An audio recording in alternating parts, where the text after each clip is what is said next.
Alright, volume mixer is taken care of, everything is hunky-dory.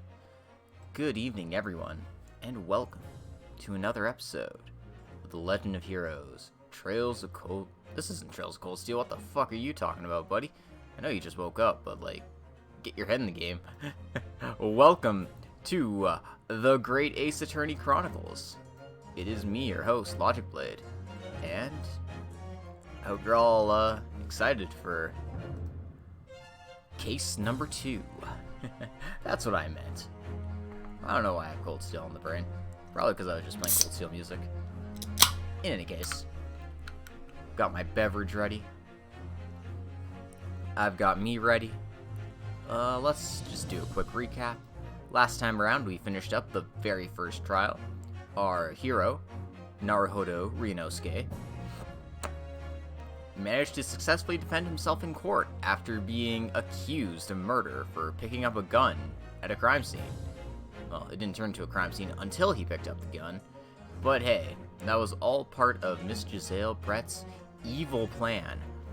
She managed to convince our slimy prosecutor that she was completely innocent and the very model of a British gentlewoman. But as we so clearly proved with facts and logic, that, you know, that wasn't the case, and that she is a dirty murderer. However, for some reason, because she is a British gentlewoman in Japanese court at a time where Japan is incredibly subservient to the British Empire, she's probably going to get off scot-free in a consular court. So that's not great. But, I mean, we found ourselves innocent, and that is a cause worthy of justice. So, let us begin. Episode 2, The Adventure of the Unbreakable Speckled Band. We've also got a new silhouette here. I wonder who this fine gentleman might be. I mean, I suppose it could be a fine lady as well. It's hard to tell.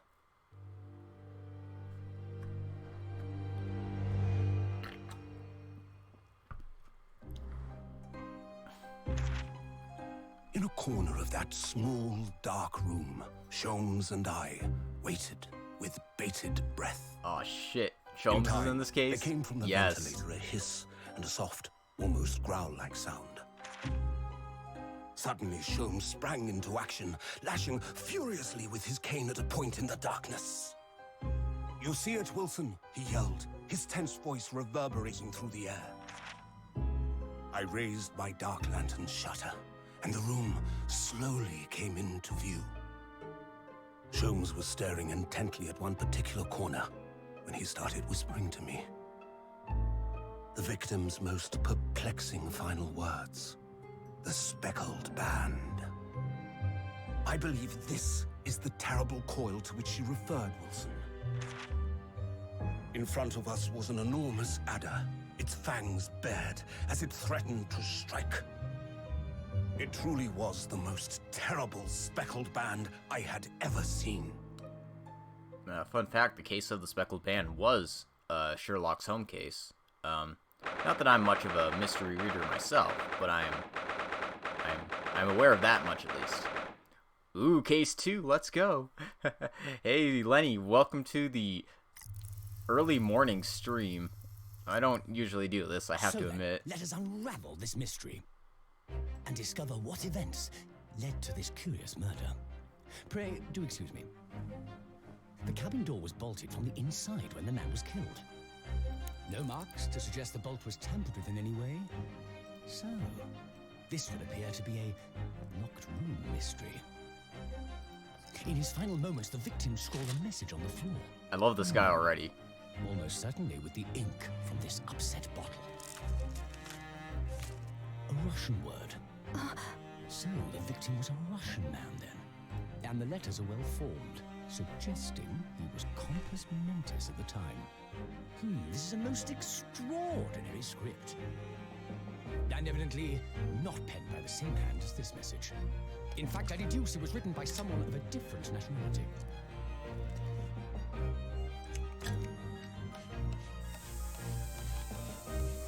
This paper seal was placed just prior to the incident, by the victim himself, I would venture. Well, what have we here? Who are you, and what do you think you're doing here? Oh my god. No one must touch before maritime police come. We must wait. That won't be necessary. Was that Sean Chiplock? You see, in less than 5 seconds from now, I will reveal the killer to you. What? Don't be absurd. This is murder. An in-cabin locked from inside. Ah yes, the locked room. But that mystery is paper thin. All the voice work was done in the UK. Okay. You don't mean the culprit is in there? Who are you, and where have you come from? Is that Inspector Hosonaga? British consultant detective, the only one in the world. Herlock Sholmes. I presume you must have heard of me. Oh my god. This case is already looking like boatloads of fun, and we haven't even started yet. I just realized I said boatloads of fun, realizing that there's a bunch of sailors there, and we are probably, in fact, on a boat.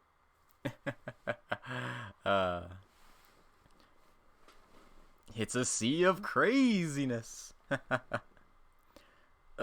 My head is throbbing. What's going on? Something's not right here. There's trouble in the air.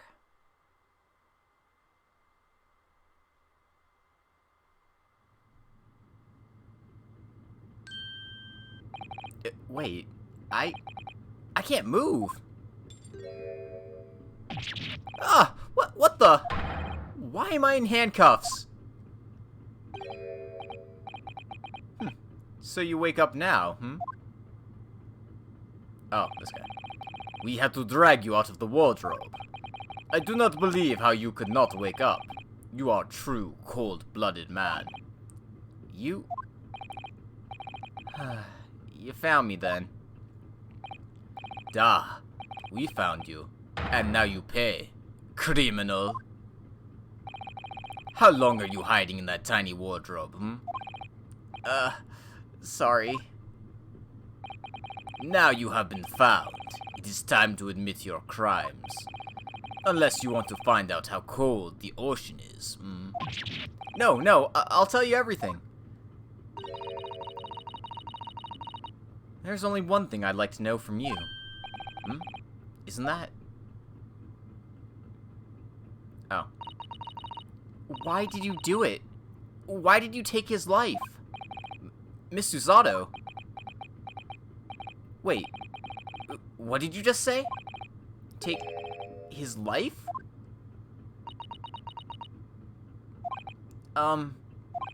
Where is he? Where's Kazuma? No. Don't you dare. Game, I was just growing to love him. Ha! You pretend you do not know. You are a wolf in the sheep's pelt. You are the killer. Do not try to make excuses. What? Kazuma-sama's body was discovered not long ago. Here, in this very cabin, that was bolted shut from the inside. His body? Please, do not try to tell us you were doing this terrible thing in your sleep. Kazuma's dead? But he can't be. Damn right, Ryunosuke, he can't be dead. My boy. And these handcuffs, surely you don't think I have to know. Why did you take Kazuma-sama's life? Answer me, please! Gone in the way of Mia. Yup. No! Kazuma. It was just 2 short weeks ago. Are you sure about this? Won't we get in trouble? Don't you find it fun being a stowaway? Besides, how else could you come to England with me to study? I was hoping it was going to be our Miles Edgeworth, you know, our on-again, off-again gay partner in crime. But I guess not, because he's fucking dead. Oop. It's really something else when they brought your luggage in here earlier, though. The way that Russian crewman just tossed your traveling case onto the floor? I thought I was gonna die! Yes, I still can't quite believe that. I really didn't think you'd be able to fit inside my trunk. You must be even less of a man than you look. Hey! Honestly, I thought I had broken every bone in my body. Well, it's about 50 days until we dock in Great Britain. But if you confine yourself to my cabin here, I don't expect anyone will discover you. I hope not. I get the feeling those Russians wouldn't be very forgiving of a stowaway. They're a sturdy bunch, that's for sure. What I want to know is, why do we need to keep it a secret from the young lady? From our faithful judicial assistant Mikotoba, you mean? From your close friend, more to the point. Surely we could confide in her, couldn't we? I don't believe she'd give me away. No. But if she knew what we'd done, that would make her guilty by association. It's best that only you and I know about this. I suppose so. Also, why are you getting on a boat with Kazuma all of a sudden to Great Britain? Don't you have a life in Japan? I don't know. I mean, obviously to drive the plot of the game is the meta reason, but like, why though? YOLO. Hey Sora, welcome to the 9:20 in the morning stream. Because gay lawyers. Look, can you really say you love your homie if you wouldn't get into a suitcase for him and stow away halfway across the world? I don't think so. Ryunosuke needs to prove his love, right? Anyway, it's about time that the steward is supposed to come and clean the cabin. I know it's cramped, but you'd better get in there, I think. It won't be for long. Anyway, compared to hiding inside my traveling case, it'll be a breeze. Yes, but what if the steward decides to open the wardrobe for some reason? Then I'll be in for it. Stop worrying. I tell you what, why don't you write "keep out" or something on this piece of paper? What? Then I can stick it over the wardrobe doors once you're inside. I don't know. We've only been at sea for about 15 days. How can this have happened?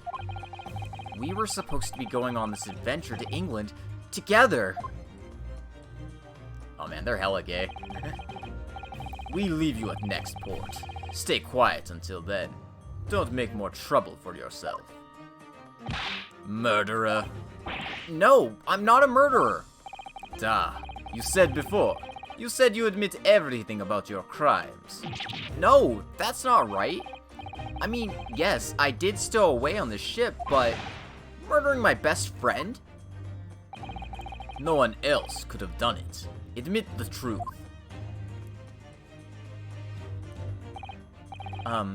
Suzato-san?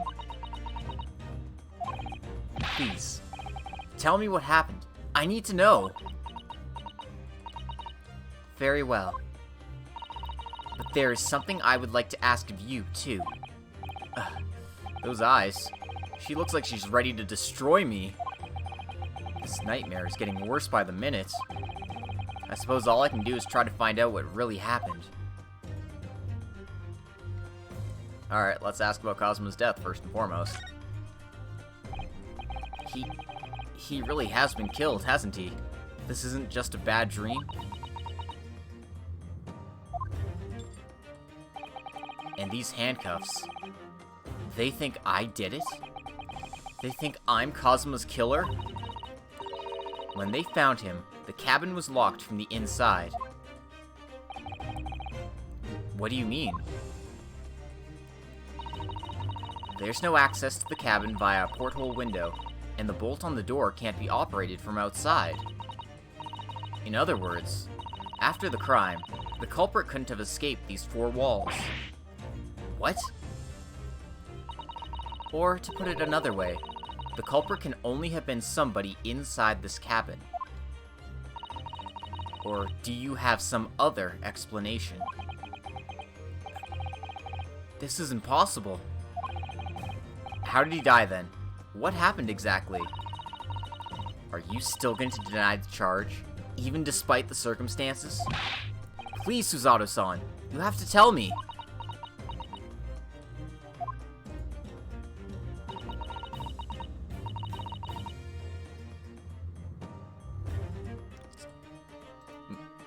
The cause of death is still undetermined. They don't know how he died? The ship's doctor is examining the body, but of course he has no post-mortem analysis experience. I don't suppose we shall learn more until an expert has been consulted at our next port of call. So presumably that means there were no obvious external signs of injury then. That's true, yes. Interesting.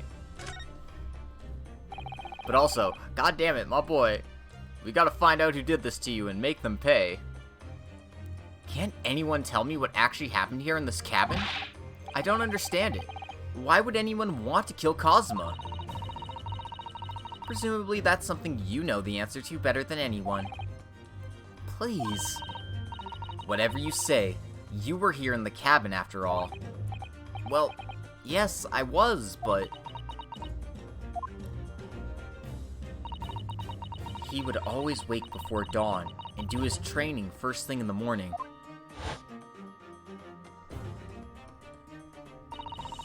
I was waiting outside his cabin, as I have every day so far on this voyage. But this morning, he did not come. I could sense that he wouldn't. Does that mean she has 8 leaves? Sorry.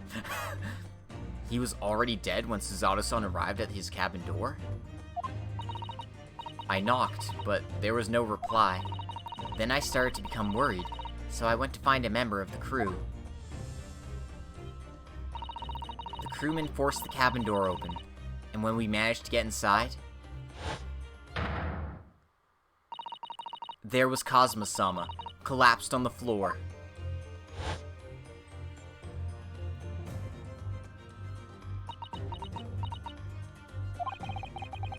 And the white tape there now shows exactly where he was found, I suppose. I had no idea anything had happened. I must have been asleep in the wardrobe somehow.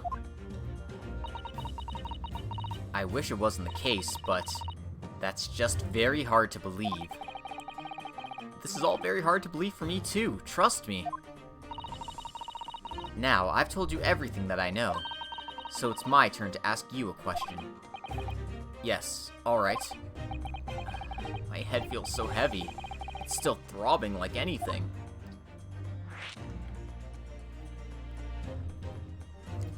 Alright, more questions.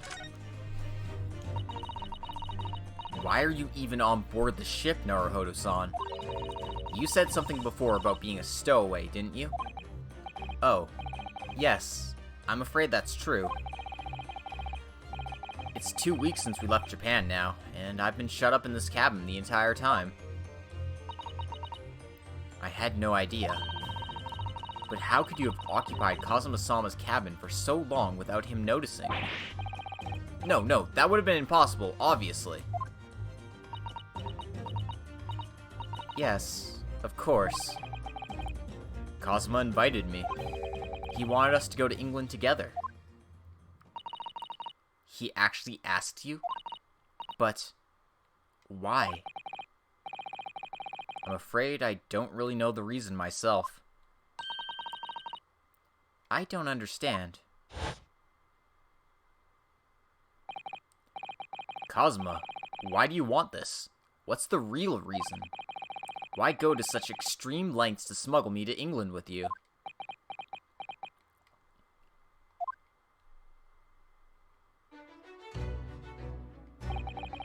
It's an idea that's been on my mind ever since the end of that incredible trial. I think I told you then, didn't I? That you ought to become a lawyer yourself. Well, yes, you did say that, but I didn't think you were serious. You have a talent for it. I can assure you of that. But I've never really thought about becoming a lawyer. Well, that's something you can decide for yourself.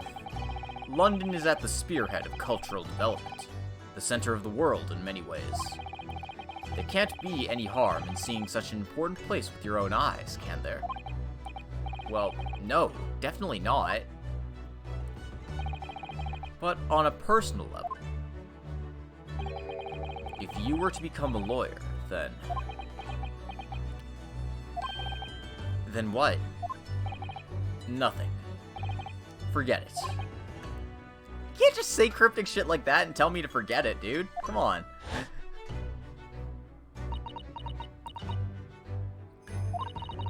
Kazuma-sama he was always saying the same thing, that he wanted to change the Japanese legal system. Perhaps he thought that he could do that with you. Yeah, maybe. But something's still bothering me a little.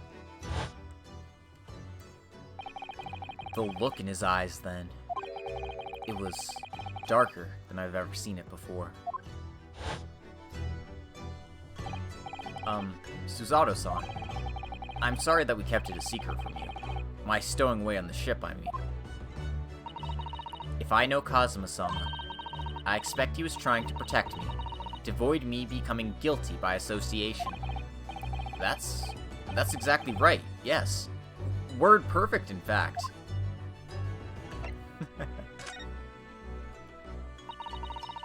If you're not the culprit, then tell me, what happened last night here in this cabin? Well, the thing is, I don't really remember.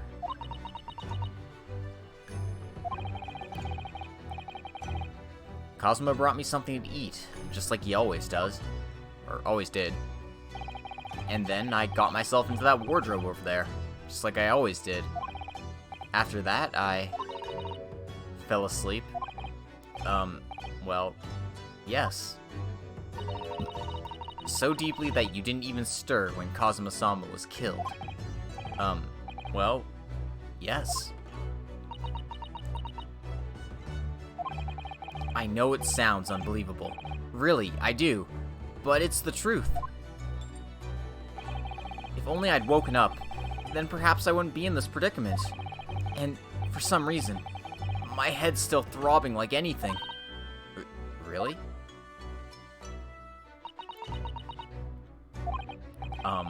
Is something wrong? Oh, no, it's... Please, forget it. Suzato-san, you have to believe me, I didn't do it! I really don't want to doubt you. But the trouble is, there is no one else who could have possibly done this.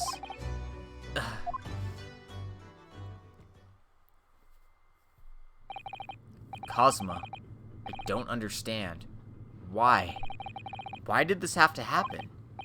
I can't take this. Don't try to go anywhere. You're the perpetrator of this crime. You can't leave. I can't allow that to happen.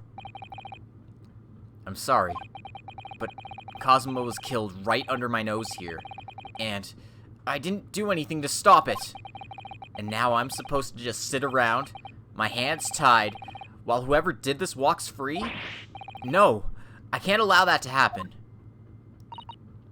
Well, what do you propose to do then? I'm going to investigate. I'm going to find out exactly what happened here. I'm going to work out who took Kazuma's life, and how and why they did it. So, I'm sorry, but you're going to have to excuse me. Hiya! Did you just judo throw us? What the? That was a Suzato takedown. A Suzato what? What martial art form is that? Dude, she just freaking judo threw us. When wifey angry, bodies go flying. Yup. Alright, we're gonna have to solve the rest of this case upside down. Everyone tilt your monitors. I'm going to need you to prove it. Sorry? Prove it? Yes. Your innocence. I need evidence. But how am I supposed to? Okay, the only evidence I have is this paper seal. Cosmo would stick this over the doors of the wardrobe for me. It says keep out in Japanese, though I'm not sure the Russian crew can actually read it.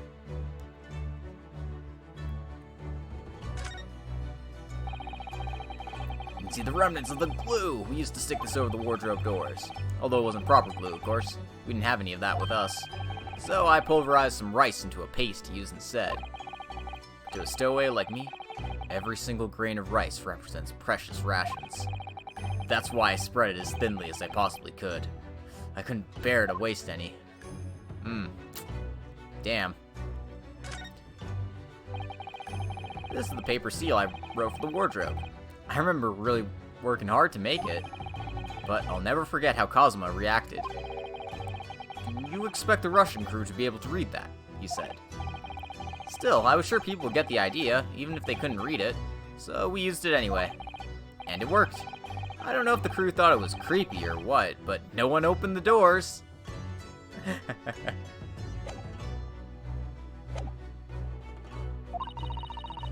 Have you forgotten already what you achieved just a few weeks ago? You successfully defended yourself in a court of law. Oh, I see. She's expecting me to present some conclusive evidence. I have to get Susato-san to believe me. I'll show her some evidence right now that proves I'm not guilty of this awful crime.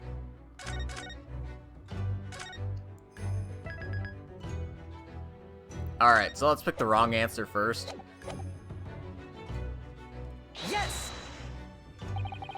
Alright then, how about this? You can't trick me with something irrelevant like that. Oh. I'd better try to come up with something more convincing. Otherwise, I get the feeling she'll throw me on the floor all over again. Okay, dude, you're already on the floor. The way you're looking at me, I think perhaps I didn't throw you hard enough. No, it was definitely hard enough. Let me show you something else. I have to get Susato-san to believe me. I'll show her some evidence right now that proves I'm not guilty of this awful crime. She'll throw him through the floor. Yep, we're gonna capsize this entire boat just to prove a point. Ooh, I always press A when I want to present, instead of Y. Tell me, when I was discovered in the wardrobe before, was this piece of paper stuck over the doors? Oh, yes, it was. I remember clearly. I thought so. Cosmo always put it in place whenever I went to sleep in there, just in case the cabin steward or another crew member decided to look inside. So naturally, he did the same last night as well. Oh, yes, of course. The gentleman who discovered you peeled that sign from the wardrobe doors before he opened them. But if I were truly the culprit, I couldn't have climbed back inside the wardrobe and stuck this on the outside of the doors on my own. Yes, that's quite true. In other words, it's impossible that I killed Kazuma.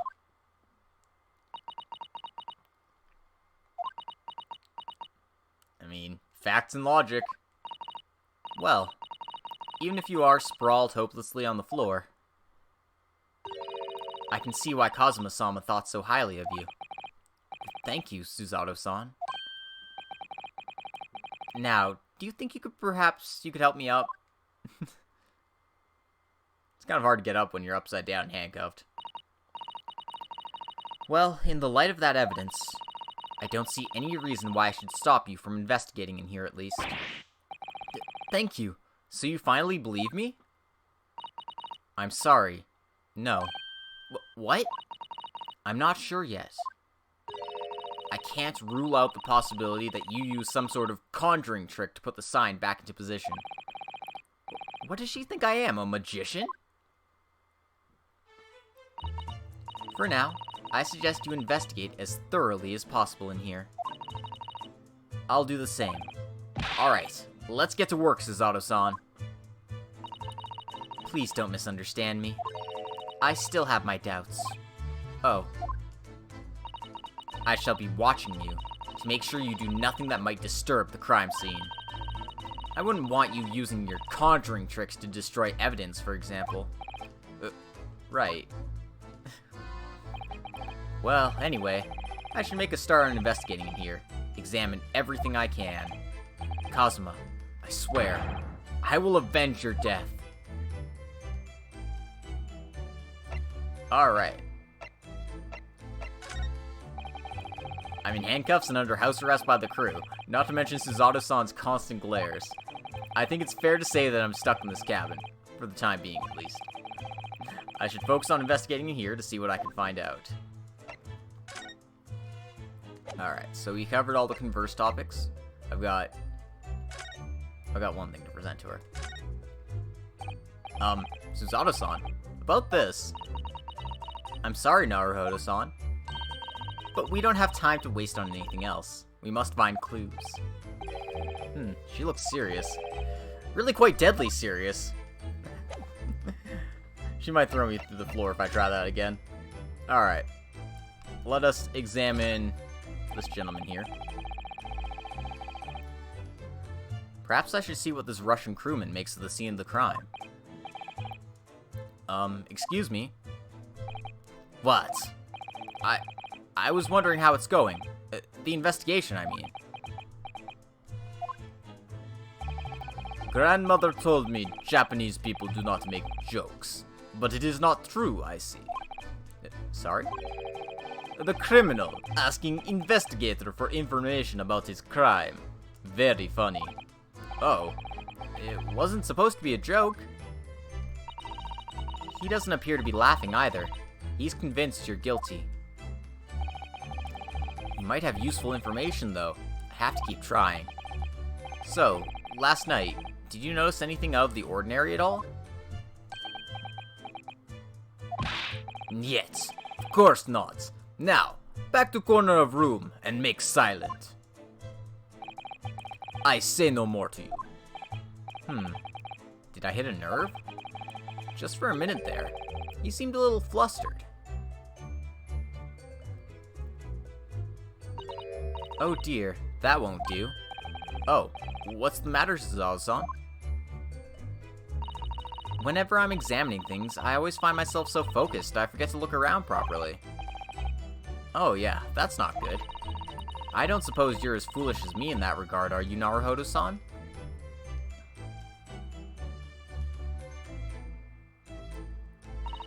I'm sure you're careful to look all around us using the arrow keys, aren't you? Now, let's investigate all corners of this cabin. Yes, let's do that. I suppose my field of vision has been rather small until now. But we have the power of the arrow keys. So, just do. Or that. I actually have to legitimately use the arrow keys. Alright, let's look down here first. Wait, what? That is something on the ground, right? Okay, this stands out. That's Kazuma-sama's precious sword. He never went anywhere without it. Yes, he was always saying, the Japanese man's katana is his soul. I believe he had to work very hard to convince the government to allow him to bring it on this trip. I suppose that shows just how important it was to him. And now he's gone. But I'm not ready to let his spirit go just yet. My boy. Seigi. The Japanese word for justice. The brushstrokes are straight and true. Just like Kazuma. Honey, have you met Kazuma? There ain't nothing straight about that boy. Anyway. Yes, his calligraphy always was a reflection of his heart. Yet can you really look at those characters without feeling shame, knowing who drew them so thoughtfully? Of course I can.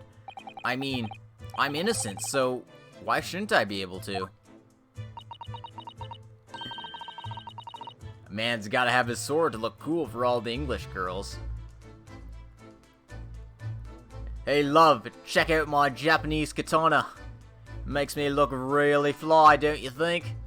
I don't know why I sounded like freaking JFK there, but, you know, whatever. Even though you stowed away on the ship. Now you're gonna bring that up, are you?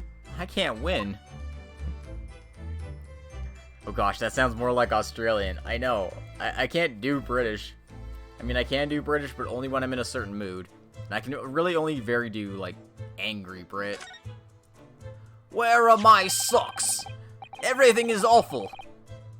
Listen, let me tell you. I'm not a Brit at all. It sucks. Yeah, it's just really bad. What do you think this is? It looks like a broken piece of glassware. Whatever the thing was, it appears to have broken clean in two.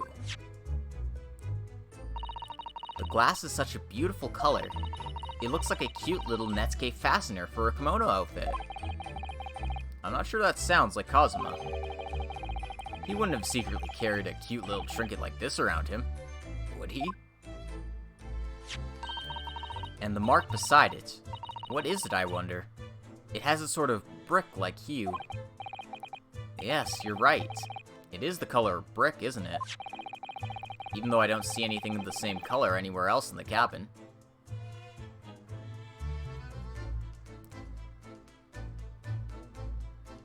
Let me look at that. These are the rules of passage for travel aboard the SS Burya. It's essentially a list of requests from the captain to all passengers on board. Passengers must not keep weapons or other dangerous objects in their cabins. Well, we've got a katana here, so, over 1. Pets are also strictly forbidden. We've got Ryunosuke in the cabin, so 0 for 2. Kazuma, you weren't doing a very good job of following the rules. What? Why are you staring at me? Yo, this is a bit earlier than I was expecting. What happened? Why are we going to England? Because we stowed away on Kazuma's boat. But now, Kazuma's dead, and we need to find the killer. Because it just wouldn't be an Ace Attorney game if your mentor didn't die. God damn it. I like Kazuma too. Oh, sorry. I was just thinking. Are you more of a dangerous object or a pet? I can't decide. Well, one thing's for sure. Either way, I wasn't supposed to be in here. God damn. Alright. It's a very large traveling case, isn't it? Yes, it carries a lot of memories for me. Memories? What do you mean? Well, that's actually how I stowed away on this vessel. I was brought on board inside that case. Ah, yes. I see it says, "This way up," in Japanese. Which, in hindsight, I should have realized the foreign crewmen wouldn't be able to read. I was turned over and over and over, and then I was tossed on the floor in here. Oh dear. Being a stowaway isn't as romantic as it sounds. Well, it was less painful than a Susato takedown.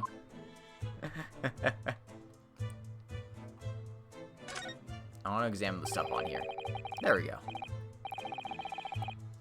The books have fallen over on the shelf. Look, they've all toppled the same way. And what's this? A statue of some god of the sea? Although he's fallen over as well. Yes, it's almost as if the whole shelf has been ransacked and everything mown down at once. I wonder if perhaps it was Kazuma-sama doing his morning sword training, do you think? I seriously doubt it. Then perhaps it was you, Naruhodo-san, in a fit of rage. I wouldn't have bothered leaving the wardrobe just to mess up a few books and a statue. Could the way these things have been thrown about have anything to do with the case, I wonder? Well, I'll just set everything straight again. I don't like to see a mess. But Susato, that's evidence! Okay, fine. Alright, ink bottle.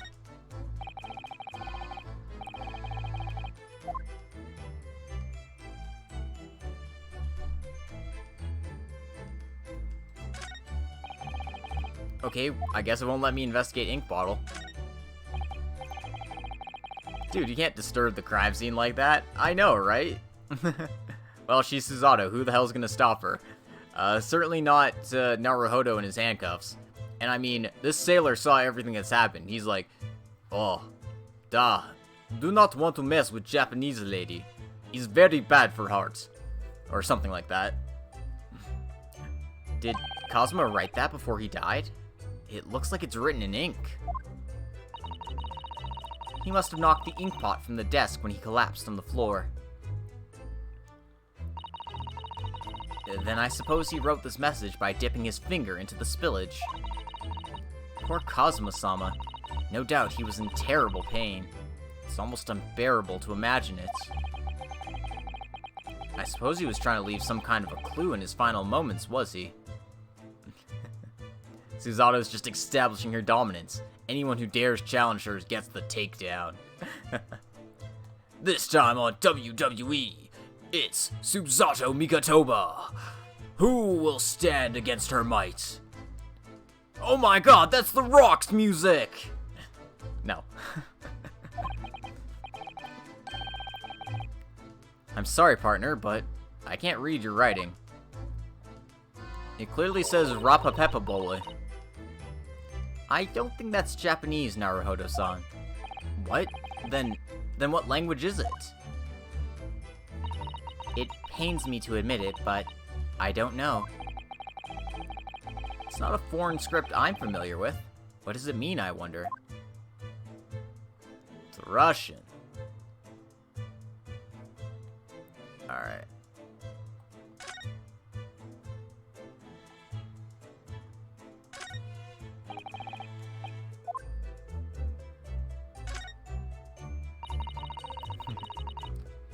It's some 2 weeks since we set sail from Japan. Have you really been living in that wardrobe the entire time, Naruhodo-san? I think living isn't quite the right description. Oh, no, I suppose not. Although it must have been rather exciting, making this voyage in your own secret hideout. The trouble was, I never knew when a member of the crew might come in. So yes, I did basically have to live in the wardrobe. And last night was no exception. But because of that, you had no idea what was happening out here in the cabin. Ain't we gonna be deported as soon as we docked? Yeah, basically. They said, yo, you've got until next port to figure out what's going on. You're guilty though, so we're gonna throw you in the jails.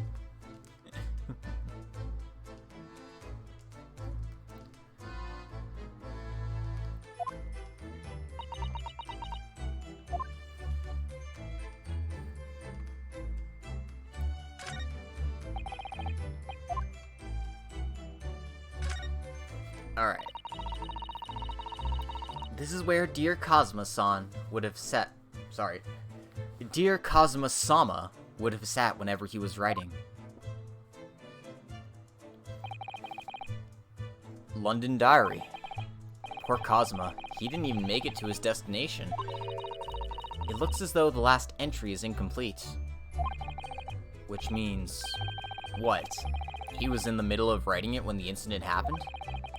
Let's see what it says. It could be a valuable clue. Hiya! That's out of the question. What?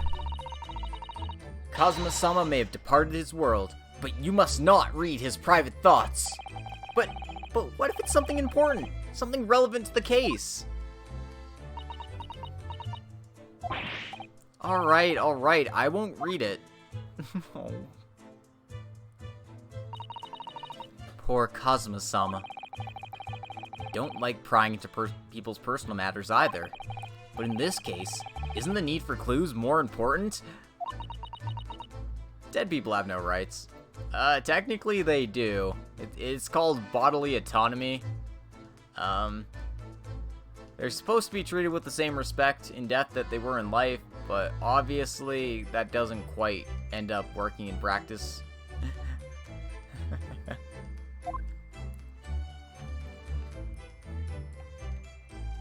Again, I'm not the legal expert here. Alright. This is what I've been interested in. This is a closed room mystery, sure, but this is a vent, right? I think that's some kind of opening for a ventilator. Yeah, not to their stuff. A hole through which fresh air can circulate into the cabin. Isn't that a little odd? What do you mean? Well, this ventilator, if that's what it is, looks like it must connect to the next door cabin. Yes, it would appear to. You're right. But if its purpose is to allow fresh air into the room, surely it should be connected to the outside. That's true. Perhaps it's so that rain and spray don't find their way in when the seas are rough, or something like that. I suppose, maybe that's it.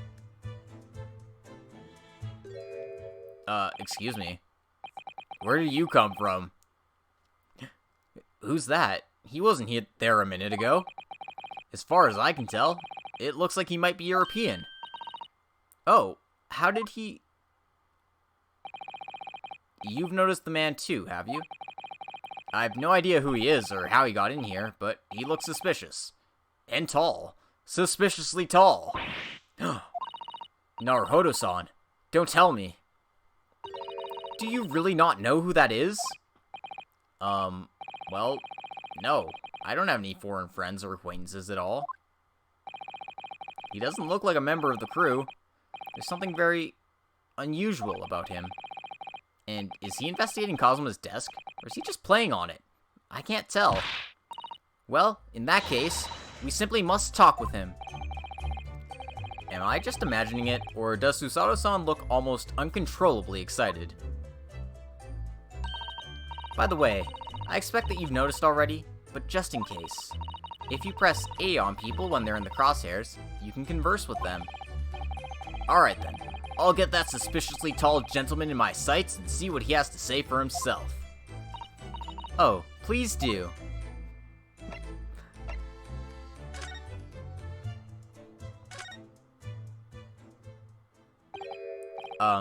Excuse me. Excuse me, do you have a moment? Shh. This is a critical point in my investigation. I can't really do British, hold on.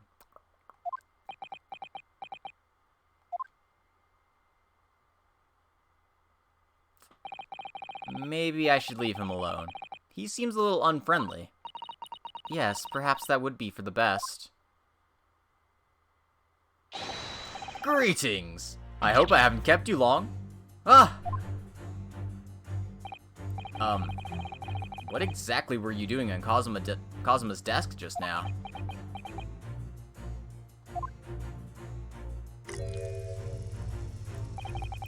Ah, I see. Fascinating. Sorry? What do you see? Feels like he's looking right through me. Oh, yes. Everything is clear now. The train of reasoning has run its course.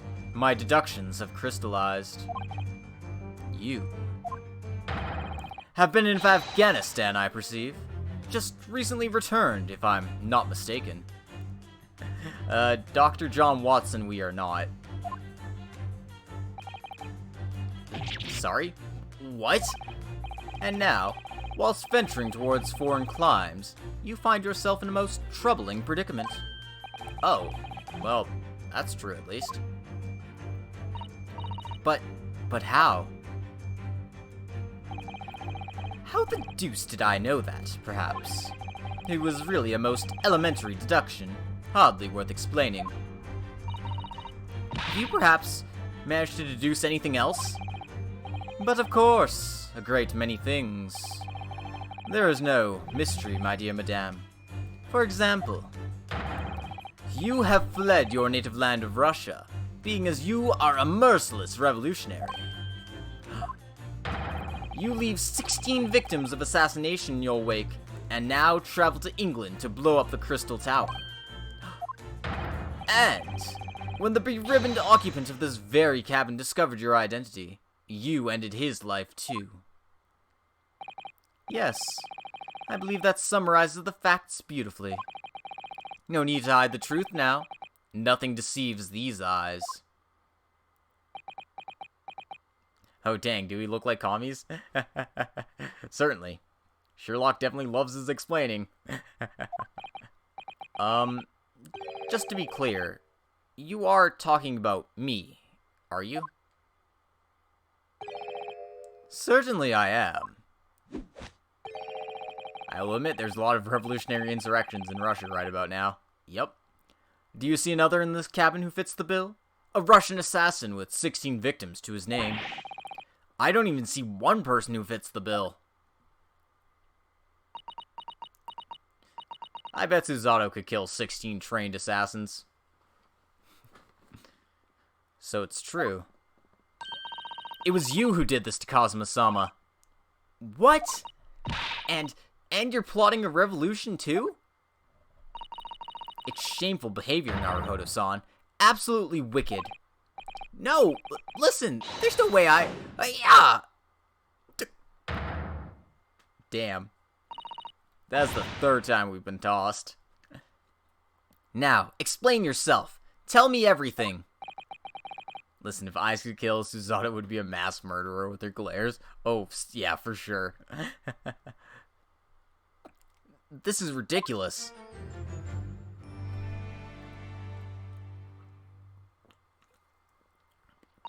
Can we charge her with assault already?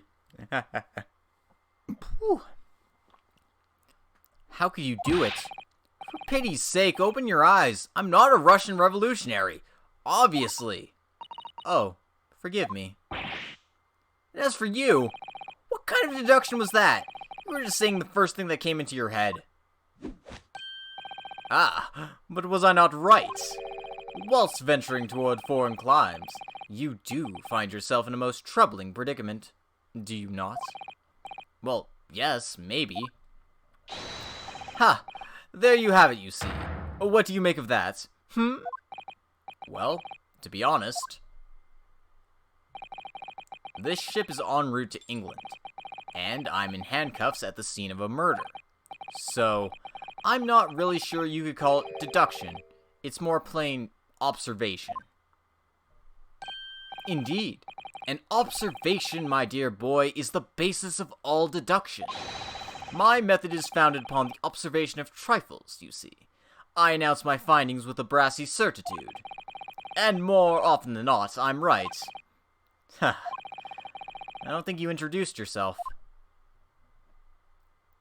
Ah, my apologies. How remiss of me. I am none other than the greatest detective of the century, known to men and women the world over.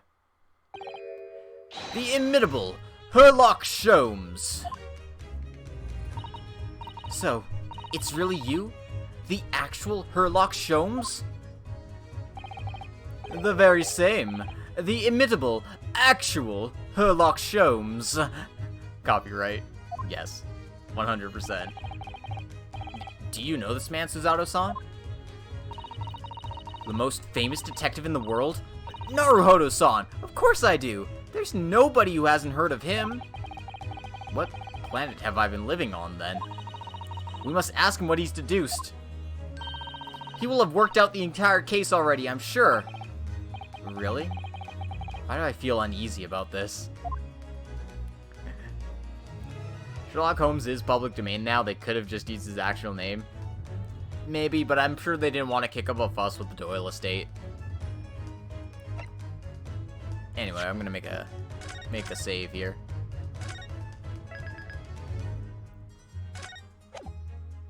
I really like this music that's playing right now. Instead of talking to him, let's move. Nope. Even if it wasn't for copyright issues, Sherlock Sholmes is still a name that fits the localization really well. Yeah. The great detective has deduced I'm some sort of Russian revolutionary.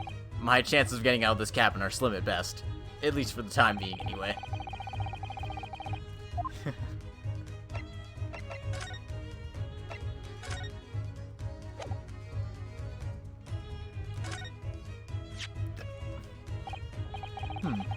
I've never seen anything like this.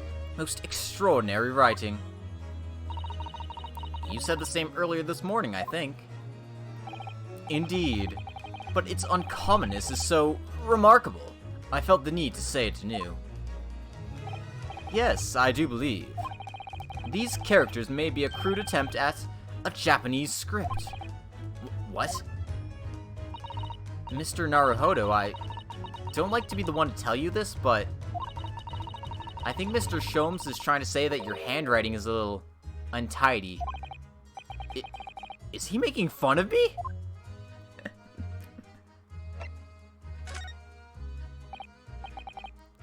Mr. Sholmes, what do you make of this? Shh, quiet. When I'm ruminating in the course of my deductions, nothing must disturb my mind. Oh, so sorry. Ah, an Indian curry, perhaps. What's he ruminating about? The lunch menu? There's a few stories still left under the copyright, so the Doyle estate would still be lawsuit happy. Oh, yeah. If anything is, then just assume everything is. Alright.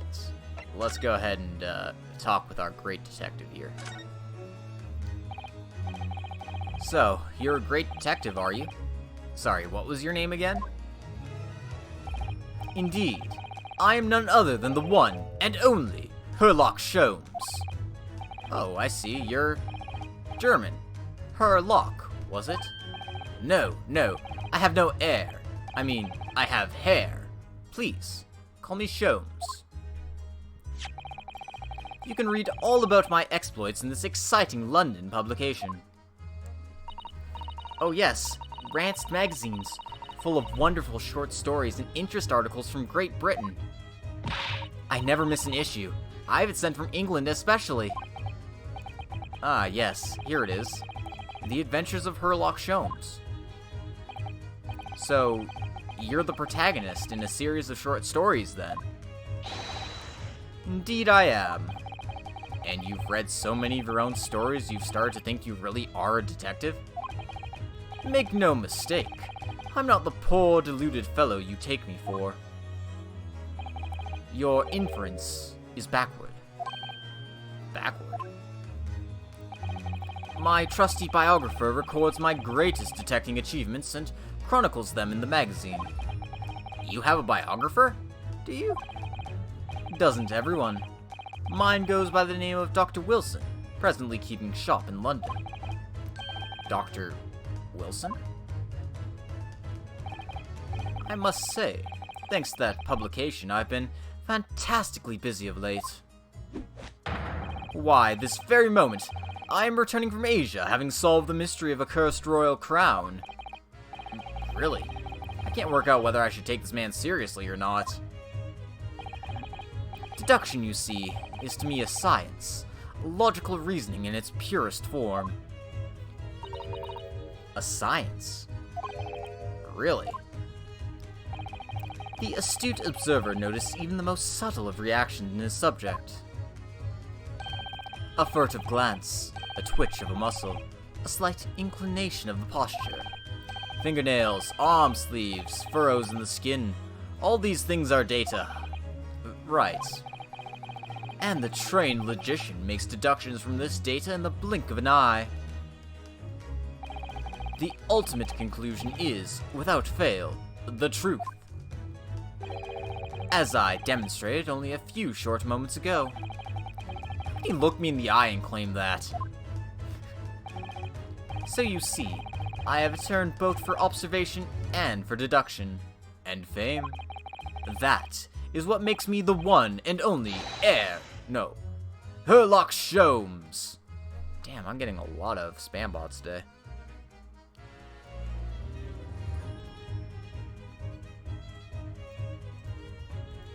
Unlimited ban works. Alright, let's ask about Cosmo's death. Man, I'm popular. Damn straight I am. Next, they're gonna be asking me if I want to find some hot local singles in my area. So, have you managed to deduce anything about this particular case yet? Have I managed to deduce anything? My dear fellow! Who do you suppose discovered the culprit in his most cunning hiding place? That's right! It was none other than the great detective before you now, Mr. Herlock Sholmes. Oh, I see. In other words, I'm in these now because of him. When I became anxious about Kazuma-sama this morning, I summoned all of the crew members to force the cabin door open. And I concealed myself among their number, gaining entry to the scene of the crime. Yes, luckily for everyone, the great detective Herlock Sholmes was on board. And the handcuffs seemed to be an excellent fit, Mr. Naruhodo. The very moment I laid eyes on the scene, 2 facts were immediately apparent to me. Oh, really? 2 facts, you say? Alright, we need to find out what these facts are. Mr. Sholmes, tell us, please. What 2 facts were apparent to you when you came into the cabin this morning? Ah, yes. But first, let us be precise. The 2 facts in question were immediately apparent to me. Yes, I understand. But what were they? Allow me to elucidate. The 2 facts that I deduced from a mere momentary glance at the scene of the crime were as follows. Number 1. The cabin was locked from within, rendering escape of the culprit out of the question. Number 2. The victim was Russian, and killed following a dispute with an acquaintance. Hold on, Mr. Sholmes. What made you think the victim was Russian? Observe the dying message left by the victim on the floor. Rapababa. That is the Russian word for wardrobe. Do you really think Kazuma-sama could have left a dying message in Russian? In their final moments, many find their native tongue filling their head. For this young man, Russian. Kazuma was Russian, was he? There's no way. Initially, I considered Garderob may be the name of the killer. A certain Robert Gard, perhaps. But in the interest of thoroughness, I decided it would be wrong not to look inside the wardrobe there at least. Where you found Mr. Naruhodo sleeping soundly. Quite so. I found you, the renowned Russian revolutionary killer. Why is it that I'm Russian too? I observed that you were wearing the same attire as the victim. In other words, you were acquainted. And if my memory serves, that outfit is the traditional dress of the Russian people. Our school uniforms are the traditional dress of the Russian people? I had no idea. And I had no idea a detective could get something so wrong. I took a photograph of the victim and the message, that I might analyze it for possible hidden details.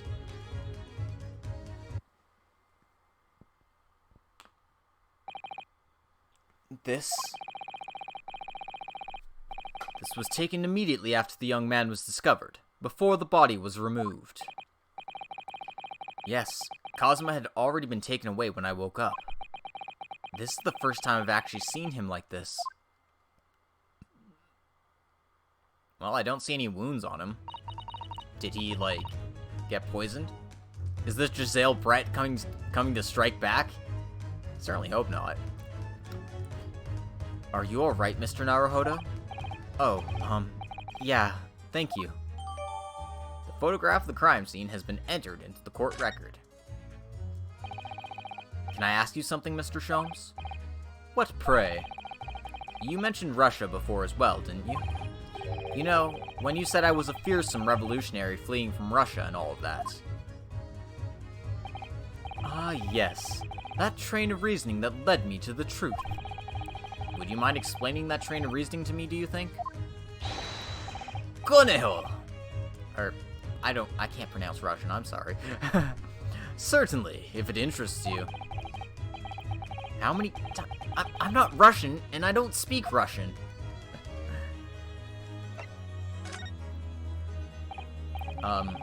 Can we talk about your deduction before? The things you concluded about me, I mean.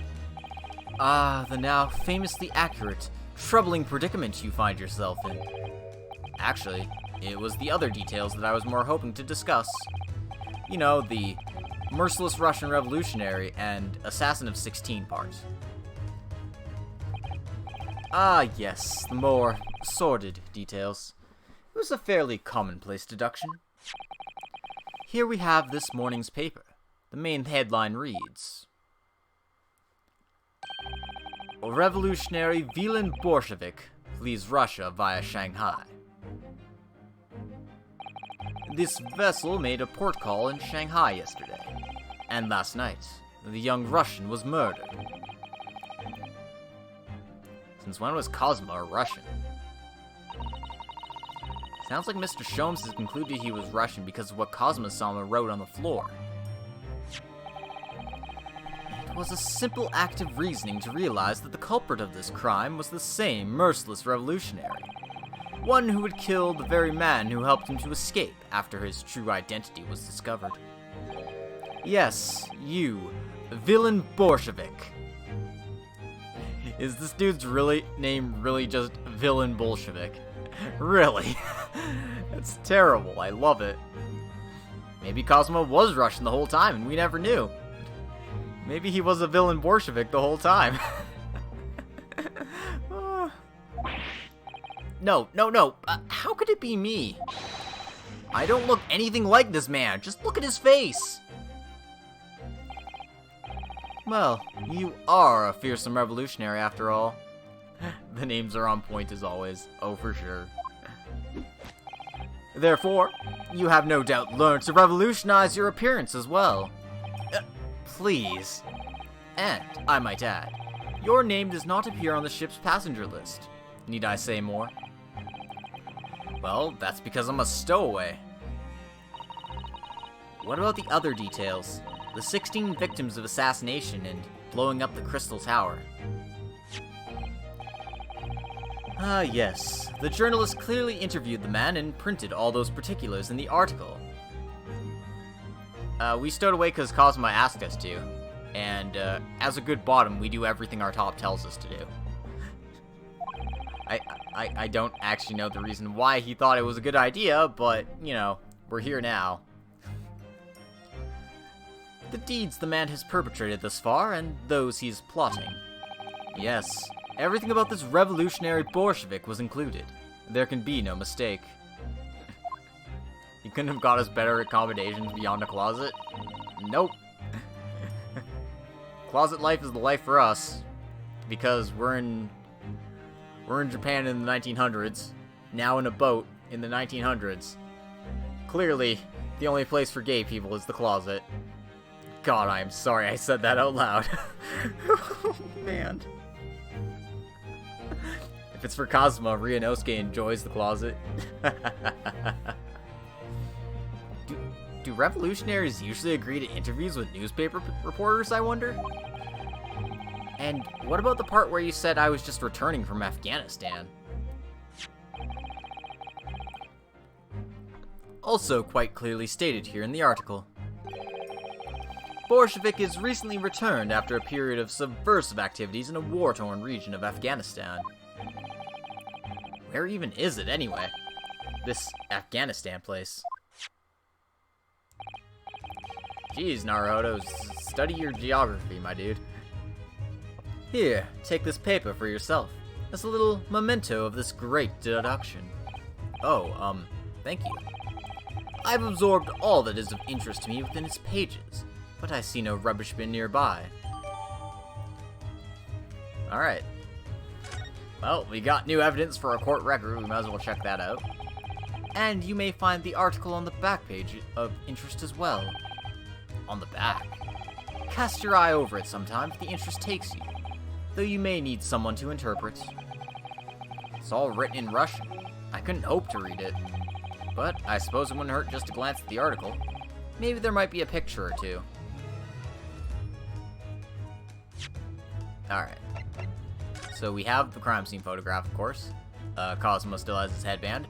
And now that it's not flapping in the wind, we know that he's not alive.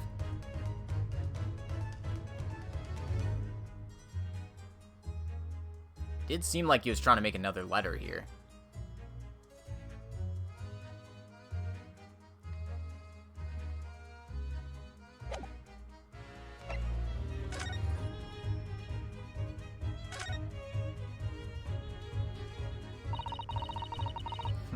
The wind has left his side. He is no longer blessed by the winds. That definitely looks Cyrillic. It is. Cosmo's headband flapping is like Charizard's flame on its tail. Oh no! He's dead! His headband isn't flapping anymore! I'm afraid I can't read a word of Russian. No, me neither. I have no idea what any of this says. A pair of you floundering is a sorry sight. Allow me to offer some assistance. The article on the front page of this newspaper is concerned with a fearsome Russian revolutionary. It reads, "The revolutionary villain Bolshevik flees Russia via Shanghai." Yes, you told us that before. It reveals also that those who see the man's beard with their own eyes never live to tell the tale. Oh my goodness, he is fearsome. Well, presumably the newspaper photographer was alright, wasn't he? The solution is obvious, of course. If he despises his beard to that degree, he need only shave it off. I'm not quite sure that's the problem, Mr. Sholmes.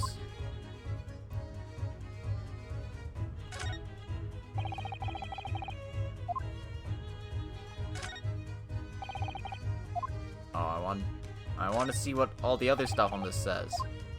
Alright, I guess we're checking out the back.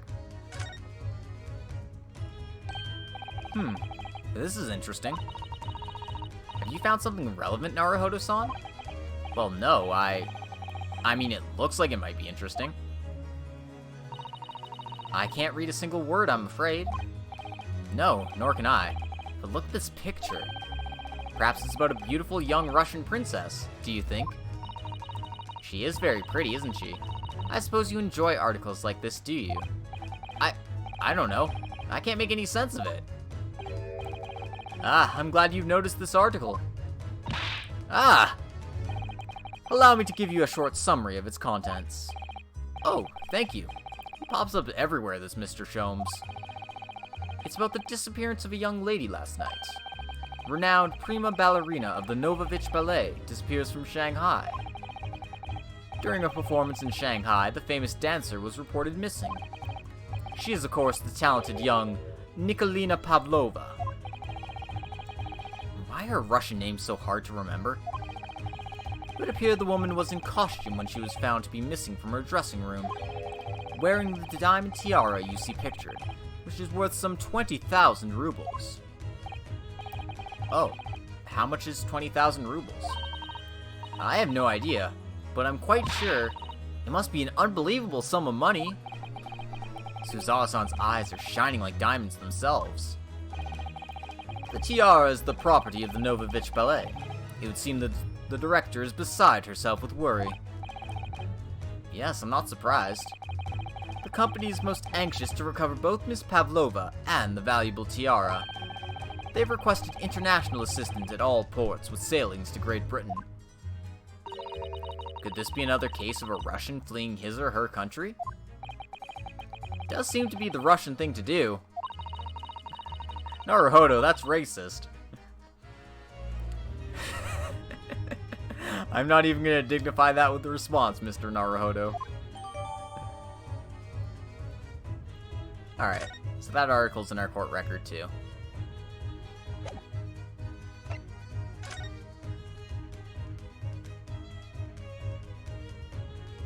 I wonder why they need to be separate ones instead of just being the same thing. Well, whatever. Let's find out what he was investigating.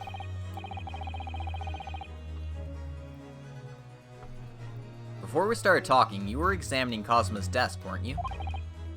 Cosmo. Ah, yes, the victim. Did you notice anything useful? Anything at all? Observe, for a moment, the desktop of the victim. We see that the victim was engaged in penning some text. London Diary. Cosmo is keeping notes of the trip. Oh, but I don't think you should read his private writings. It could upset people. Tragic! And something you ought to perhaps elucidate before the act of reading. You mean you read it already? It is my business to know what other people do not. Yes, believe it or not, I know a smattering of Japanese. Oh, I see. Well, you're about to know what a Susato takedown is.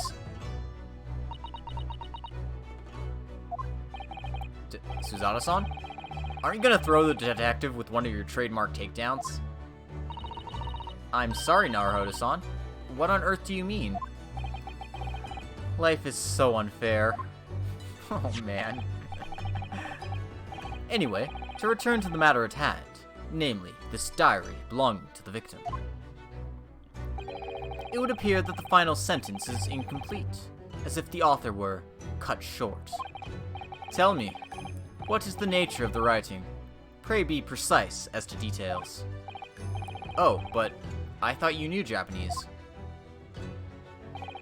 A smattering, dear boy, a smattering. Sayonara, bonsai, mikado, nado. I trust you're suitably impressed. But this diary is littered with complicated-looking characters, of which I can read precisely none.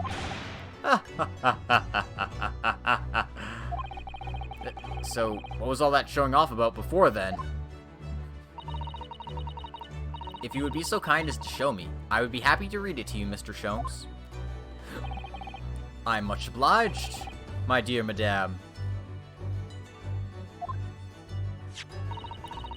The final entry here in Kazuma-sama's diary consists of just 2 short sentences. The first reads, 1:23 a.m. I can hear a faint whistling sound. A whistling sound? These are very deep waters. Pray, go on. The second sentence reads, 1:35 a.m. What looks like some sort of speckled band is dangling from the ventilator grill. A speckled band? What on earth does that mean? I have no idea. I've never heard that expression before. The ventilator grill, you say? The man was presumably referring. The lattice there on the wall, which connects to the adjoining cabin. Yes, the adjoining cabin. Alright, we're getting somewhere. Alright. I bet a snake did it. A snake went through the vent and got Cosmo in the neck. And he was like, I'm dying. I better write a dying message, but I better do it in Russian for some reason. No, I don't honestly think that's the case. That would be too obvious.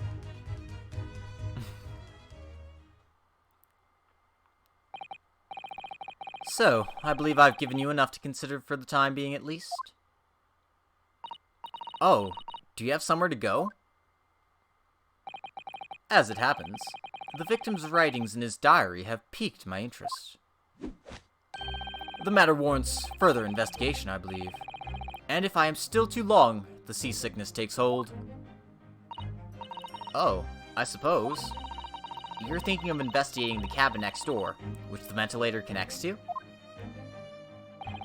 Great detectives are a curious breed. Our minds rebel at stagnation. We crave mental exaltation. So yes, I intend to investigate. Hence the truth will become clear soon enough. Do you think perhaps that we could go with you? No, that would be somewhat complicated. What? But why? A simple glance at your wrist should reveal the answer. Oh, these. After all, you're the prime suspect in this matter. No. There's no point trying to turn into a question. You're the one who decided I was the culprit in the first place. Whatever do you mean? I have no recollection of naming you as the culprit at any point. You must be joking. You just said it only a moment ago. Dear me, you are clearly misguided. I would have no cause to say such a thing. Well, actually, Mr. Sholmes, I did hear you say that too. You're quite sure? Well, that's very strange. I wouldn't have said you had the face of a criminal, you know. Not really. So what? Were you looking at my knees before? Some great detective you are. Well, anyway, that was then, and this is now. What do you mean? What I mean, sir, is this. If you are the culprit, then you must play the part more convincingly. Roll over and accept your fate. Now he's just being plain rude. God, Sholmes is such a character. And off he goes, having just laughed in my face. His sense of humor is as twisted as his name. Naruhodo-san, what are you just standing there for? We must go and investigate the cabin next door as well. Aren't you forgetting something? What about these? There's no way I can... Hiya! Yips. That's throw number 4. After Kazuma-sama spent his dying moments struggling to leave us a clue, you're willing to give up? You're just gonna roll over and accept your fate? As if you gave me any choice in the rolling over part. Aw. I think we still have some investigation to finish off in here first, don't we? Let's carry on examining what we can in this cabin, while we wait for a chance to slip next door. Good idea. The situation doesn't look good for me, but there are still things I can do to help myself. And I owe it to Kazuma to do everything I can to find a way out of this, and bring the real culprit to justice.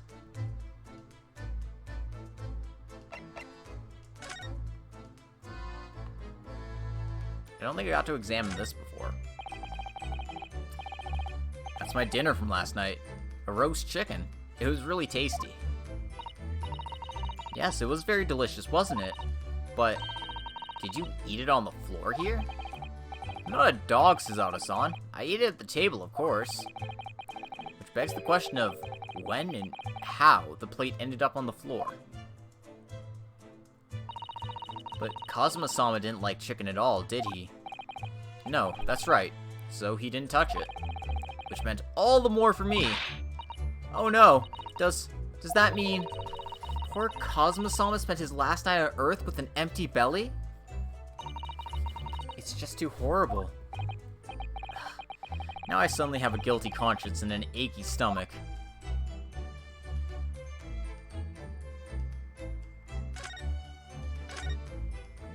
Alright.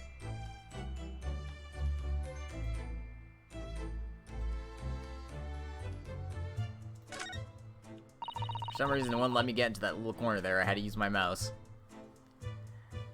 There's nothing on this table at all. The plate and the cutlery are all over the floor for some reason. Yeah, it's strange. Last night when I went to sleep, I'm sure everything was still... No, wait a minute. What is it? That's funny, I can't seem to remember anything about what happened after dinner at all. So then perhaps you are responsible for what happened to Kazuma-sama. No, no, no!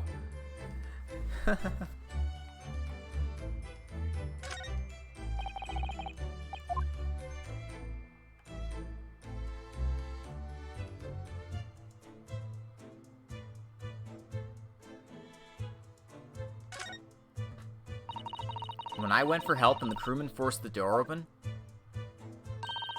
this bolt had been firmly closed. It's quite a small bolt and not particularly sturdy, and it just slides across to secure the other door shut. But still, with the door bolted, there'd be no way to get in or out of the cabin, that's for sure. It's no wonder everyone suspects me. When she glares at me like that, I feel tense all up and down my spine. I remember reading once in a detective novel, the culprit used a needle and thread to draw a bolt across from outside the room in a situation like this. Yes, that's a clever trick, isn't it? I'm an avid reader of detective stories myself. But the door of this cabin and its frame are made of metal, and they seal together perfectly. There would be no possibility of using that needle and thread trick here, I'm afraid. When she glares at me like that, I feel pins and needles all up and down my spine. Oh, look over there. The crewman, do you mean? He wasn't there before, was he? That's what I thought. Why don't we try talking to him? Probably because I'm likely to get yelled at again? But I suppose I could try.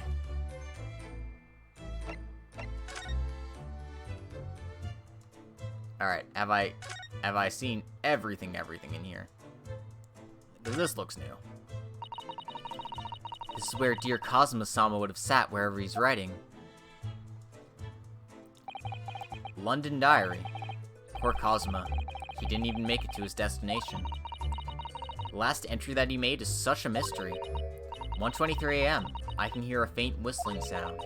1:35 a.m. What looks like some sort of speckled band is dangling from the ventilator grill. What on earth could it all mean? A speckled band from the ventilator. We really do need to get into the cabin next door, because that's where the ventilator connects to. Yes, I agree with you.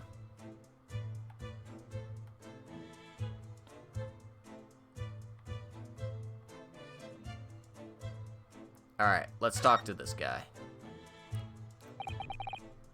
Is something wrong, Naruhodo-san? Oh, no. It's just that crewman standing by the door. I can't help but feeling like I've seen him somewhere before. Oh, yes, you're right. He does look familiar. Excuse me, sir. Yes, what can I do for you? Oh my god, it is Hosonaga.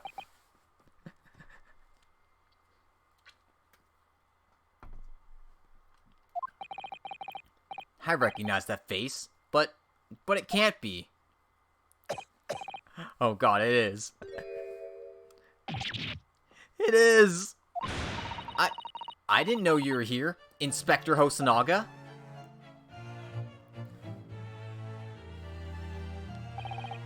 Hello again. What are you doing here? I think that should be my line. I was so stunned when I saw you, my heart stopped. Nearly stopped, I hope.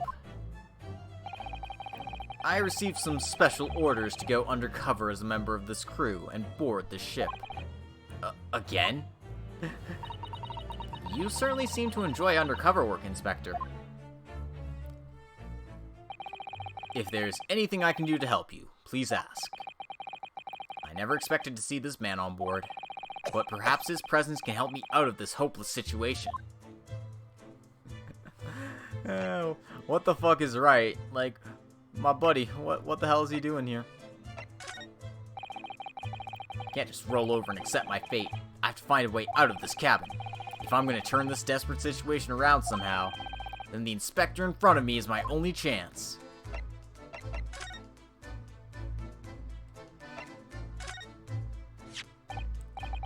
Ah, this is the paper seal that was stuck over the wardrobe doors this morning, isn't it? That's right, to try and stop the captain and steward opening it up and discovering me. Wouldn't it have been better to write it in English if you didn't know Russian? Maybe, but Ofida paper amulets like this are a part of our culture, Inspector. And I thought if I made it look creepy enough, people would be too scared to want to look inside. It isn't easy being a stowaway, is it? Have you seen this photograph yet, Inspector?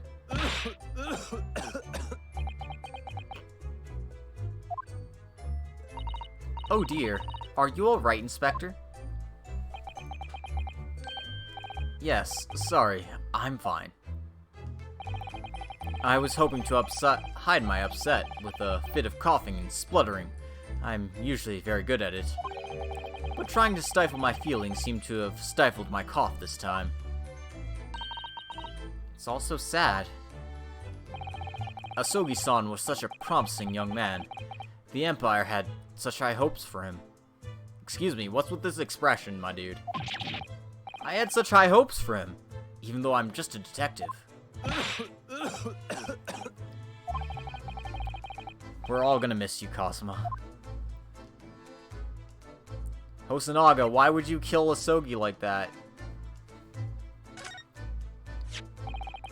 Can I show you this newspaper, Inspector? I'm sorry, but I can't read Russian very well. Oh no, that's alright. I know what it says.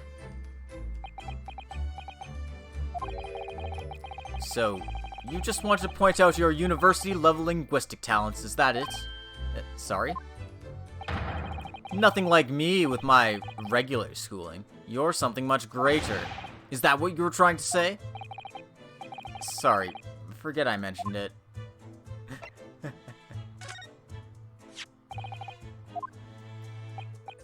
Okay, this is just the same stuff.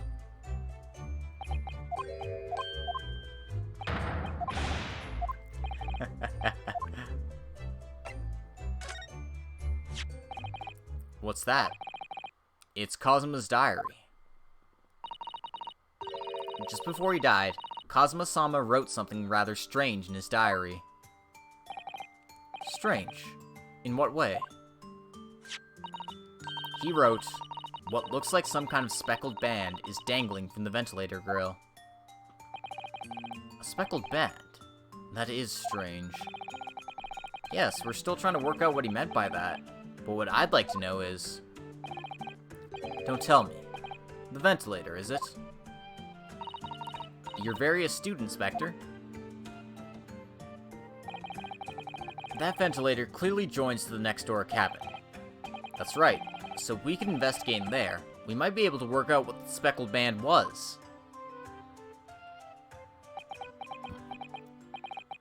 Alright then. I can't leave this cabin at the moment. I'm stuck here until we arrive at the next port.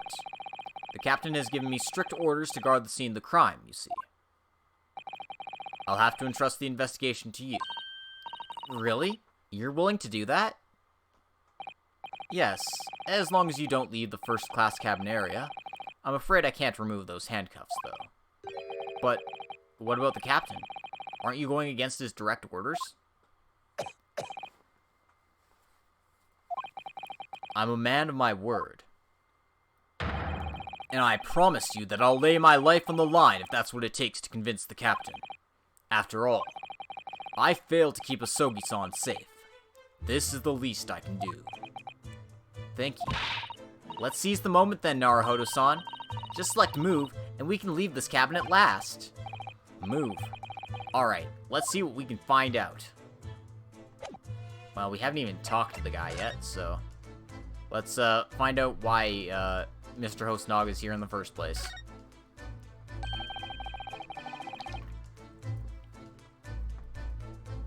So what are your special orders this time, Inspector? Yes, and why are you dressed as a member of the crew?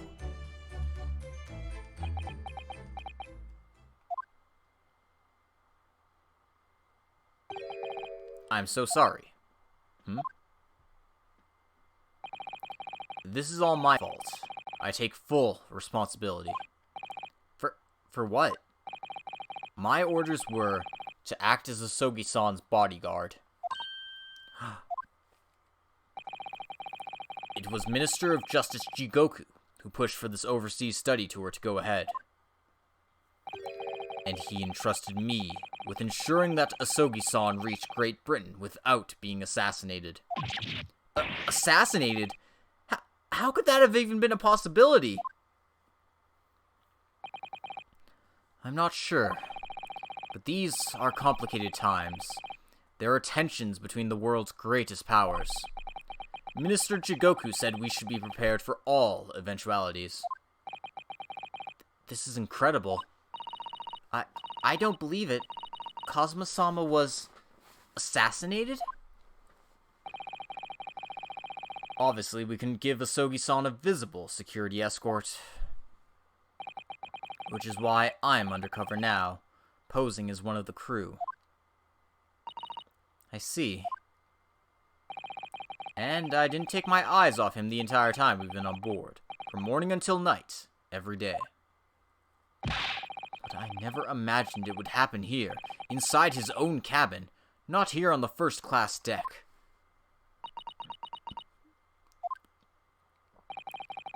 I failed miserably at my assignment, and Asogi-san is dead as a result. I'm a disgrace. All I can do is humbly apologize. Inspector. So, if there's anything at all I can do to help now, just say the word. I can't leave this cabin at the moment. I'm stuck here until we arrive at the next port. The captain has given me strict orders to guard the scene of the crime, you see.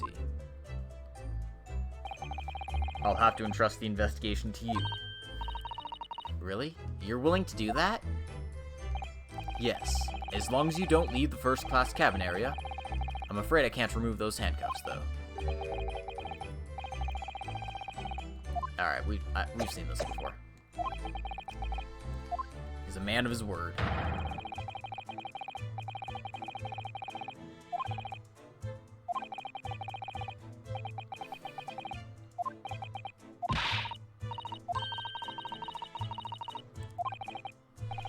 Okay, let's get going. Also, I've been dropping frames here and there. I hope it hasn't been too bad.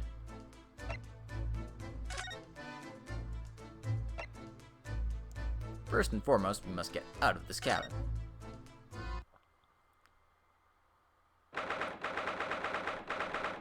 January the 9th, 7:48 a.m. SS Burdia, first-class cabin passageway. I'm finally out of that cabin. I have to admit, this isn't quite what I was expecting. It's less spacious out here than I thought it would be. And this is the most luxurious accommodation? Yes, indeed. Kazuma-sama was being sent on the study tour by the government. That's why he was being put up in a first-class cabin. Even still, this is about twice as large as my accommodation in steerage. Really? That must be awful. Oh, look over there. That's another crewman keeping watch. And he looks enormous, even if he is sitting down. The door next to him leads to the second-class accommodation. I suppose he's making sure that no one comes in here who shouldn't. I suppose. Like people in handcuffs? Naruhodo-san, you look like a little boy visiting a toy shop for the first time. I would have thought you'd be used to the ship by now. We've been at sea for 2 weeks already. Well, yes, I know. But the thing is, I was inside Kazuma's trunk when I first came aboard. And ever since then, I've been shut up inside that little wardrobe. It must have been a very trying time for you. Please, don't give me that pitying look. Alright. Let's examine things.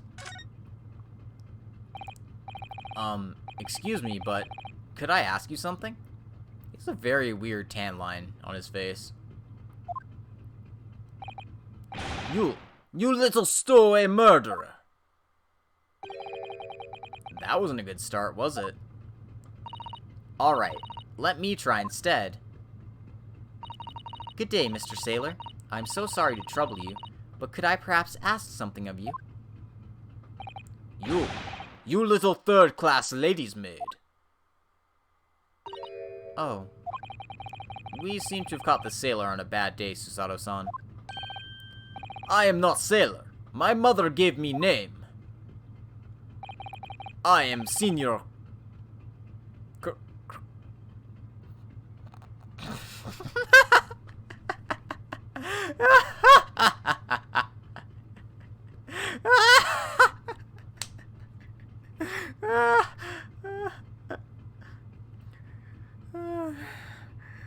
Okay, I'm sorry.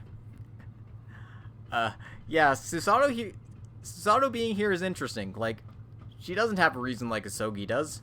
She's not here on a study tour, is she? If she is, we don't know anything about it. But this is beef stroganoff.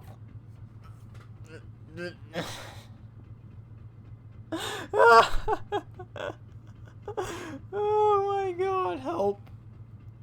Help. His name is Beef Stroganoff. I don't know what to do. I don't know what to do. Just... You can put it on a plate if you think it's great.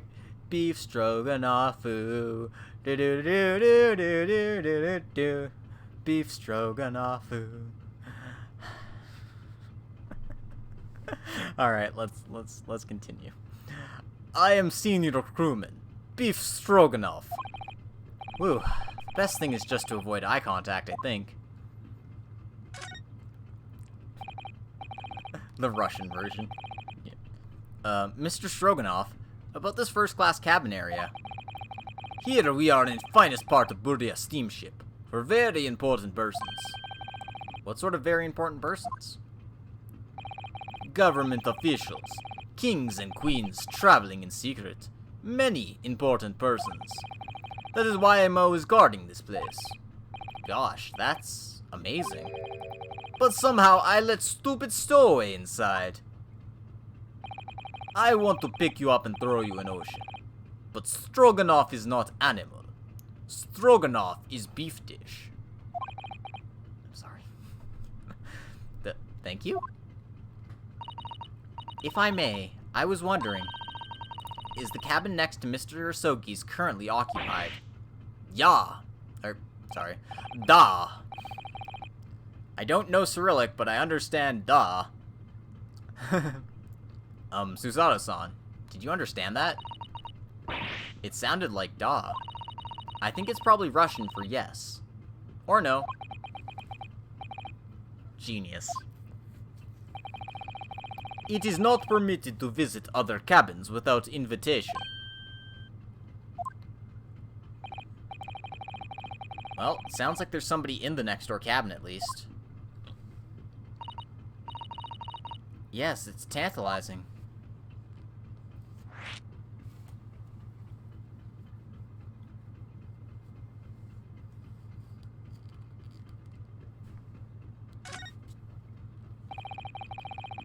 Could you tell us who's traveling in the cabin next to Mr. Urasogi's? His name is Mr. Grimesby Rowlett. He is very important Western gentleman. A Western gentleman? Do not think about it. He has nothing to do with murder of student boy. How can you be so sure about that? Mr. Roylott is authentic Western gentleman. Such a man would have no interest in lowly student from insignificant Far East Islands. That was harsh. Could you tell us when Mr. Roylott came aboard? That is not your business. Come to think of it, even though we've been at sea for 2 weeks now, and I've been in Cosmo's cabin the entire time, I've never once heard anything from the next door cabin, or even felt like there's anyone there. Well, presumably, since this gentleman is occupying one of the first-class cabins, he must be rather important. Is that right? That is not your business. Are you on watch here all the time, Seaman Stroganoff?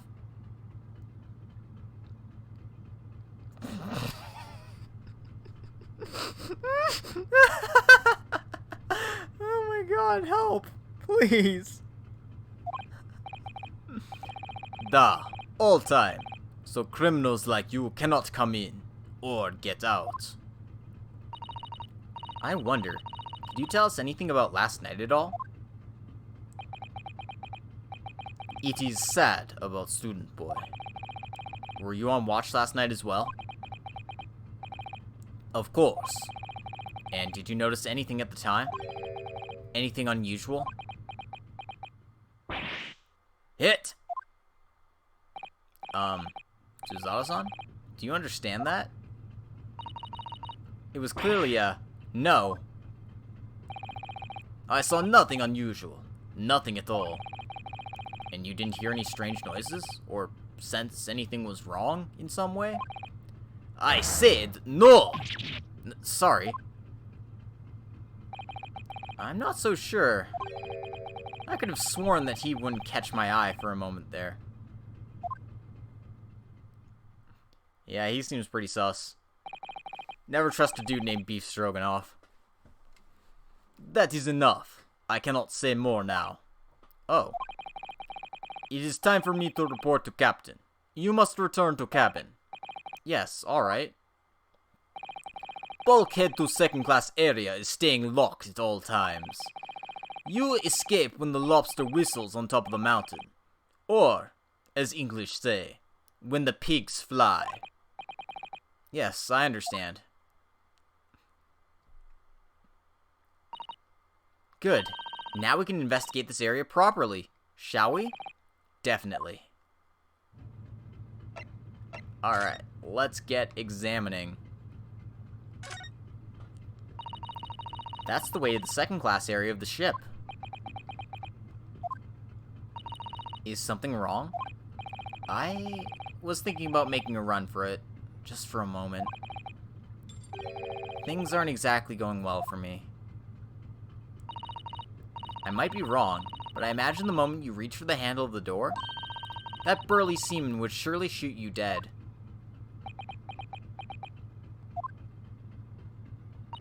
Oh dear. I'm sorry. Perhaps I went a little too far there. No, I started with my talk of running away.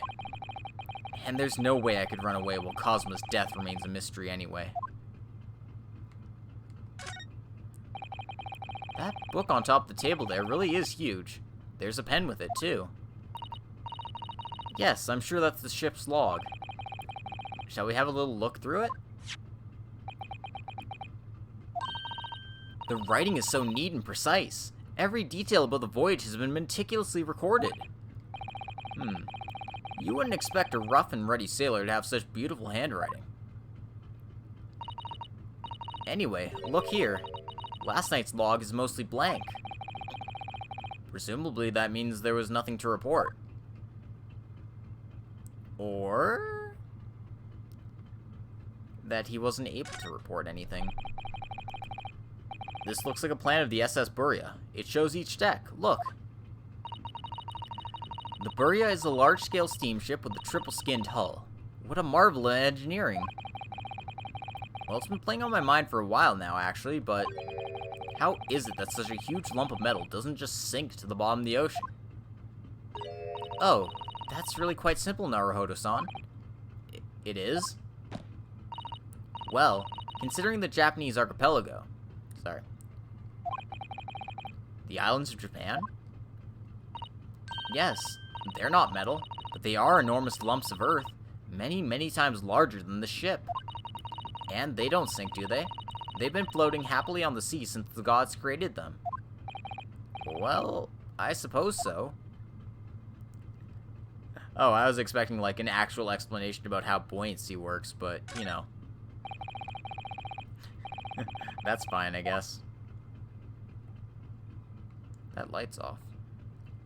How curious. Alright, don't think there's anything on this side. Oh, a trap for catching mice. Yes, we have plenty of those back home in Japan. Although they seem to be using a lump of chalk or something as bait. Let me see. Yes, I think that is what is called cheese. It's made from the milk of cows. Cheese? I wonder what that tastes like. You can't eat it, Naruhodo-san. The trap will snap shut on your fingers. Really? But... I suppose you're right. You weren't actually gonna try it, were you? All I've had to eat for the past couple of weeks is Cosmo's leftovers. You don't know how hungry I've been in that wardrobe. Poor you. I'll find a little snack for you later. Get you a girl who will get you snacks.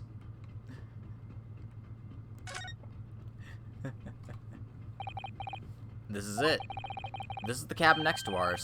The one the ventilator connects to. Yes, the ventilator from which Kazuma-sama wrote that he saw a speckled band emerging. Maybe whoever's in this cabin can help solve that particular mystery. Let's ask. I wanted to check that bell first, I guess. No answer. We're out of luck, it seems. There's no one in there to help with our inquiries. How annoying. What do you think this is? It's a very pleasing shape, isn't it? That's the emergency alarm. It's probably best not to touch it. Oh, an alarm. It says, press only in times of emergency. It looks as though it sets alarm bell ringing all over the ship, and brings the vessel to a complete stop. Oh. This I have to see. What are you doing, Naruhodo? You mustn't touch it. This is an emergency situation. Just look at these handcuffs. You know full well that's not what the alarm is for. If you were to bring this vessel to a standstill for no good reason, you'd be in an even worse situation. I wish everything would just stop. The ship included. If you have to do something foolish, at least make it something that doesn't affect anyone else. Ah! What was that? It came from inside the cabin. Such a high-pitched scream. It must have been a woman. Stand aside. I'm about to break the door down. Mr. Sholmes. I shan't be stopped. When the fit is on me, I revel in kicking doors off their hinges. Please, wait, Mr. Sholmes. The door doesn't appear to be bolted. It doesn't. Then how the deuce can I disperse this much muscular urge? What, pray, can I kick? I think we should go in. There's no time to think about stress relief.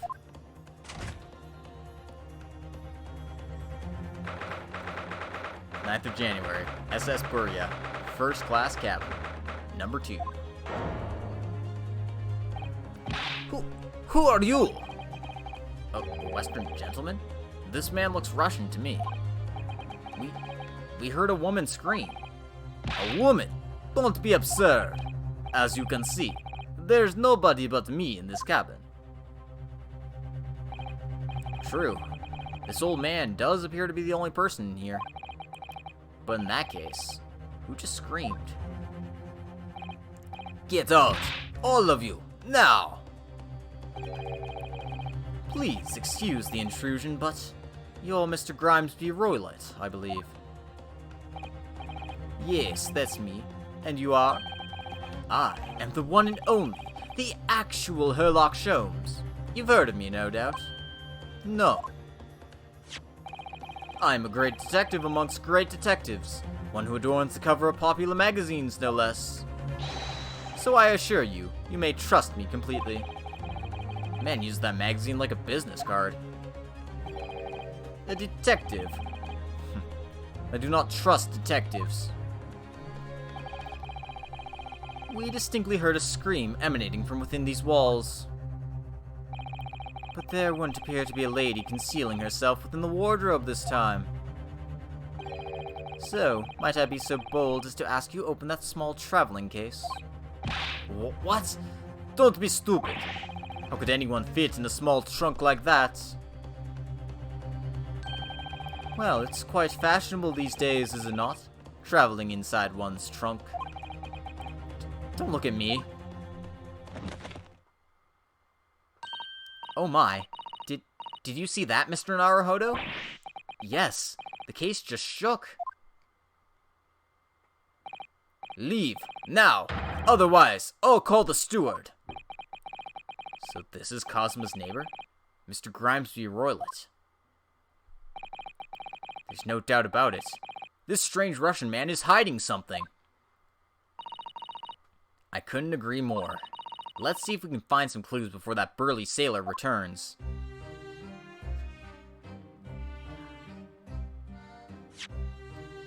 I'm just gonna save and take a quick break, because I need to use the potty. Take a bio break. So I will be back shortly. In the interim, let me just mute myself up.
Alright, we're back.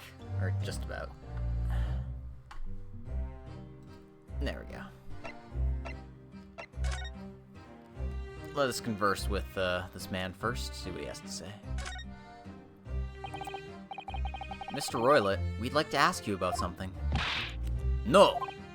Oh. I do not want to talk. Leave my cabin now. This is going terribly. We're not getting anywhere here. I agree, but there may be someone else who can help.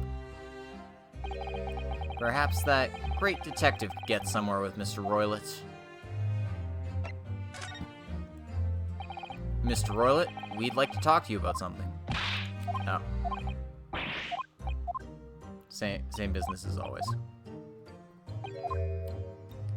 I guess there's no point in asking him about stuff right now, so let's just examine the scenes of the crime. Do you have a moment, please, Mr. Sholmes? You need only address me as Sholmes.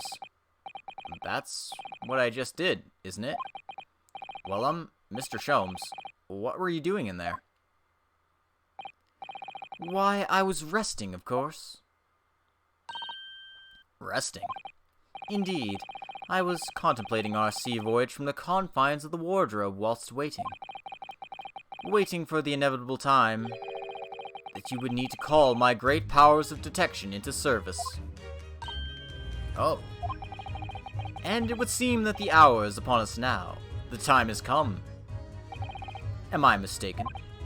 Well, no. Actually, you're spot on, for once. Observe closely. Our Russian host in this cabin, Mr. Roylett, is clearly trying to hide something. And do you know what is the most effective weapon to use against a Russian hiding a secret? Why, the truth, of course. Though it should be pointed out that such methods are not exclusively for the Russians. Right. Can you imagine how the Russian will react when the secret he guards so closely is exposed?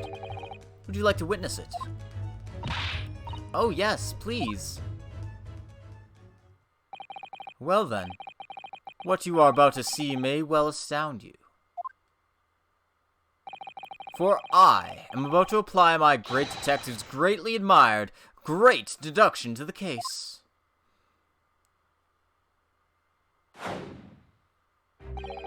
Could this man be a more hackneyed portrayal of a dubious Russian, I ask you? What? From time to time, it occurs to me.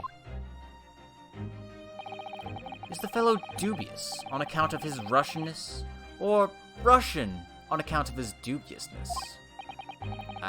I really don't think either of those things should be occurring to you, or anyone. That's right. And Mr. Sholmes, I know this man's beard and dark glasses are hard to ignore, especially on first meeting, but I once read, it is a capital mistake to theorize before you have all the evidence. It biases the judgment. Shh. I must have complete silence.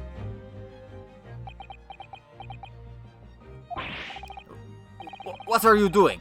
Why are you peering at my face like that?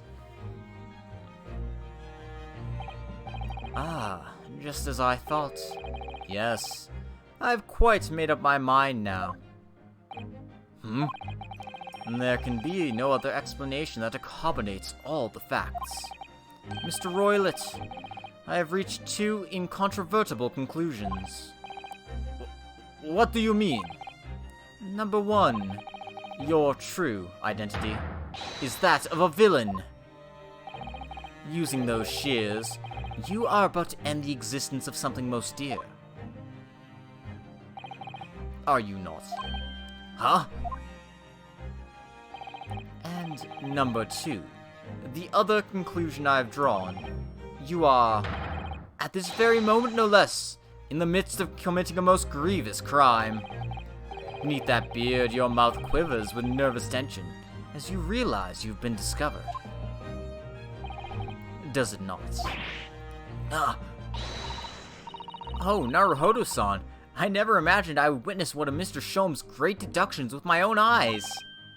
That was a great deduction?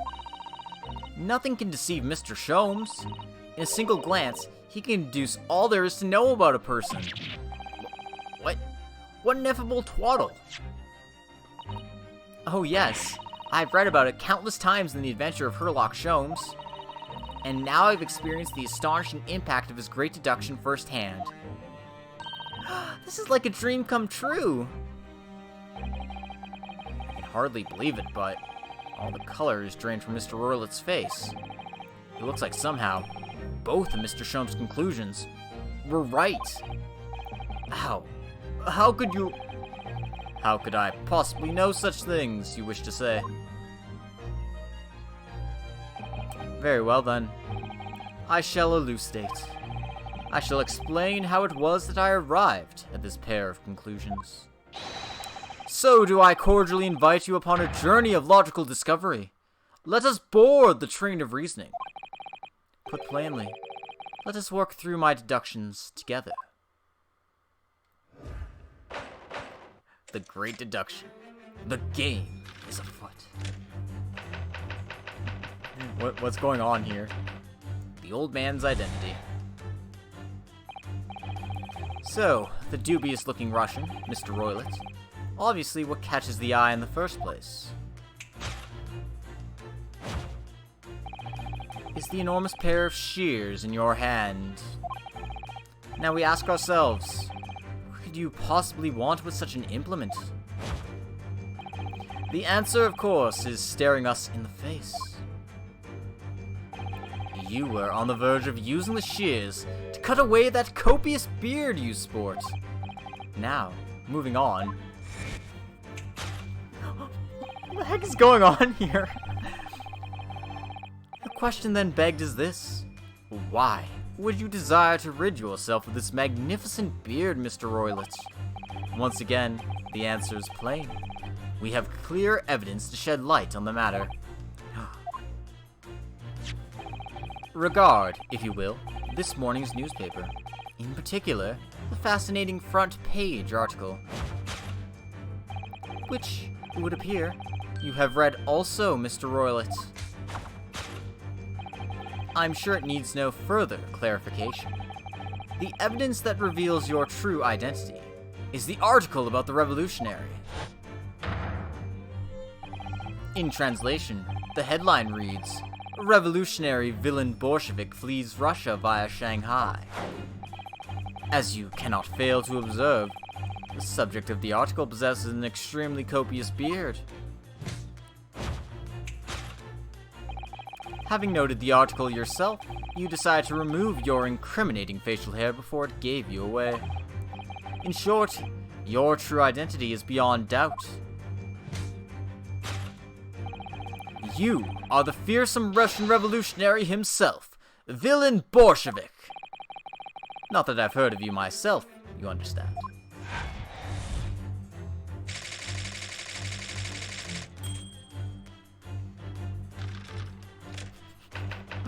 This is... I don't understand what is going on, but I'm all for it. Now, as for my second conclusion. You are, at this very moment, on the brink of committing a most grievous crime. And the proof of this crime? Over there. Oh yes, Mr. Roylett. Taken unawares, people have a propensity to let their eyes stray, you see. And I assure you, the eyes speak so much more eloquently and honestly than the mouth. The answer we seek lies where the furtive glance falls. The proof of your crime sits before our very eyes. Yes, that traveling case. It is time, I think, that the case be opened and its contents laid bare. No, I refuse. What could you possibly be concealing inside, we ask? By my estimation. A young lady, perhaps? One slight enough to fit therein. Don't be absurd! And what, pray, would be the identity of this young lady in the traveling case? Dear me. We are not well suited to a life of crime, are we? Your careless coup d'oeil betrays you. Once again, we need only follow your furtive glance to find the answer. Yes, the reason you refuse to open your traveling case can equally be found in the pages of this newspaper. But there is another, most stimulating article.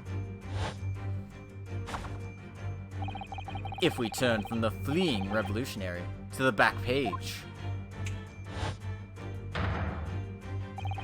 Renowned prima ballerina of the Novovich Ballet disappears from Shanghai. Such a headline can lead us to but one conclusion. Your crime is that of abduction. And according to the article, the young lady's name is Nicolina Pavlova. Kidnapping of a young ballerina. Why would a revolutionary do that, though? I have a feeling your deductions are slightly off there, Mr. Sholmes. Thus concludes Herlock Sholmes' great deduction of this Russian enigma, Elemensky. Well, that was certainly something. Susato-san. That wasn't one of the great deductions I've been hearing so much about, was it? Well, the stories are full of Mr. Sholmes' brilliant deductions, you know. But that did seem a little different somehow. Excuse me, Mr. Sholmes. Could you come over here a moment? Pray, what can I do for you? It's about your deductions. Would you mind? Not at all. Go on. Well, to start with, there's the newspaper article. I think we had the same discussion before, but... these two men look nothing like each other. Ah, yes. I recall our discussion earlier. And at the time, I believe I told you that the man is a revolutionary, well able to revolutionize his own appearance. In fairness to Mr. Sholmes, Mr. Roulette does look more like this man than you do. That's not the point. And another thing, the part about him abducting the ballerina? Indeed, a truly startling revelation. At first glance, the case would appear too small to accommodate a young woman. Not just at first glance, it is too small, clearly. You'd be lucky to fit a 5-year-old child into that case, even if you pushed really hard. I don't suppose the missing ballerina is a 5-year-old child, is she? You mean you don't know? No, the young lady is 15. No, I didn't know. How could I? Well, if she's 15, then 10 years worth of her would be poking out from the case. Some years ago, I read something pertinent, I believe. A troop of men consuming vinegar daily in order to promote a certain litheness in their bodies. Vinegar? For such a sour bunch, it would surely be simplicity itself to contort oneself into the confines of that small case. Oh dear. You might be thinking of contortionists in the circus, Mr. Sholmes. This whole thing is turning into a circus. Mr. Naruhodo, something's occurred to me about Mr. Sholmes' deductions just now. I think his powers of observations are, well, magical. His eyes cut to the heart of the matter almost instantly. It's just where he directs his attention and his logic that seems a little off. You are not a clown, Ryunosuke. You are the whole circus. I mean, that's probably where Edgeworth gets it from. Your idea of a little may be a little off itself, Miss Susato. It's just one or two key words in his deductions that seem to let him down. So I was wondering if we might perhaps tactically switch them for alternatives. What do you think? Switch some key words in his deductions? Yes, but very tactfully. I feel sure if we could do that, we'd unlock the true genius of Mr. Sholmes' great deduction. Precisely the thought that was going through my own mind. This man is a lot of work. At times, I wonder how anyone puts up with me. It's not that funny. Ah, and you, my good fellow. Sorry? Take a moment to look at your wrists. My wrists? Oh, where are your handcuffs? Huh? How did... I felt they may hinder your ability to follow me in our dance of deduction. I don't believe it. Mr. Sholmes, you are a marvel. Master Lockpicker, Herlock Sholmes, at your service. And don't worry, I shall restore the shackles to your wrists when we are finished. I'm not worried. In fact, I'd rather stay like this. So, let us begin. Herlock Sholmes is proud to present his Logic and Reasoning Spectacular. Course correction. Hold it, Mr. Sholmes.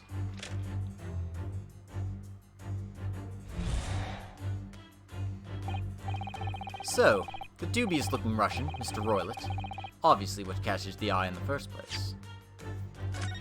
Hold on, I have no idea what I'm doing here, so I'm just gonna save.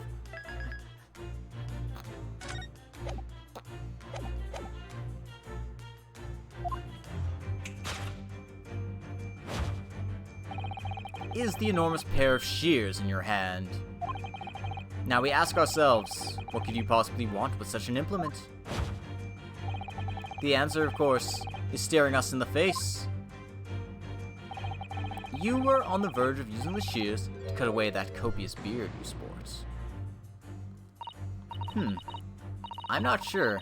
Would you really use shears like that to cut off a beard? I doubt that's something I'll ever have to worry about. It doesn't quite sit right with me, though. It doesn't seem to be sitting right with Mr. Roylott either. Which means, I suppose, that the deduction is wrong. Let's try to switch a key word here, Naruhodo-san, and see if it helps matters. Alright, but how? I think we should start by taking a long, hard look at Mr. Roylott. I wonder if it's really his beard that he intended to use those shears on. Exactly. If we do manage to find something that seems to fit the sense of Mr. Sholmes' deduction better, then what? Then I'll leave the rest in your capable hands, Naruhodo-san. Why am I the one to do something about this? Well, anyway, let's see if there's anything we could even use to switch around in that last sentence. What exactly was Mr. Roylott really going to use those enormous shears for? His hat?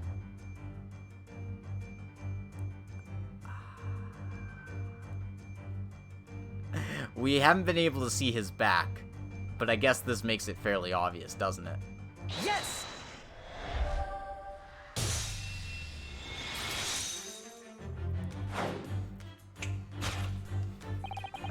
Oh man, the finger snaps. I love him.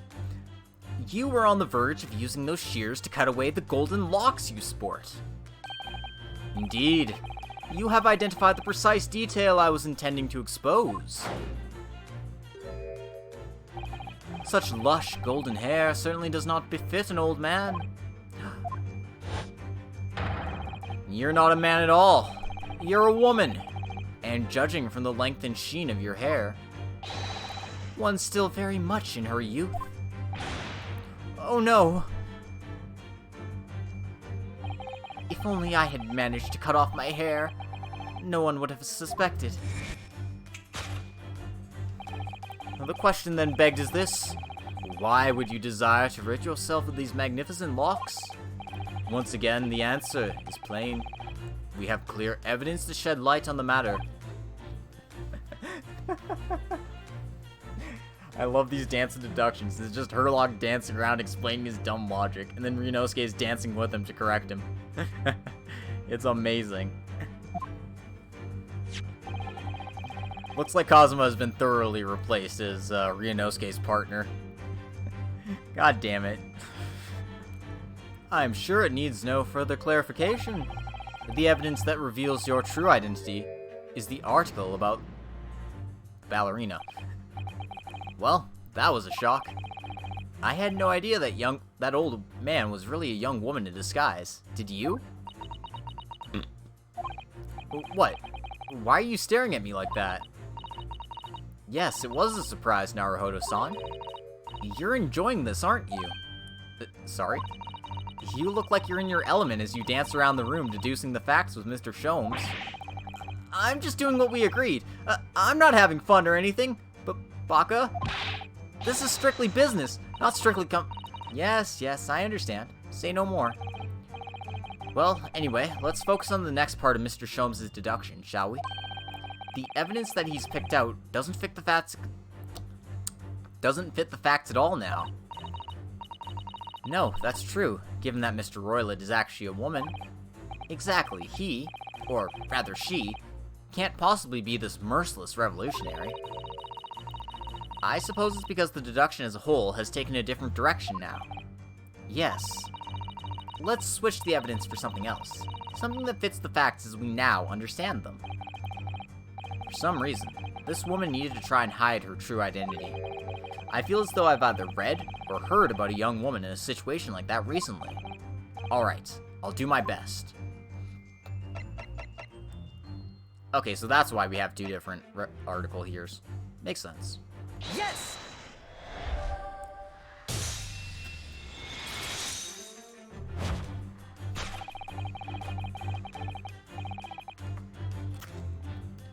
The evidence that reveals your true identity is that, of course, of the article about the ballerina.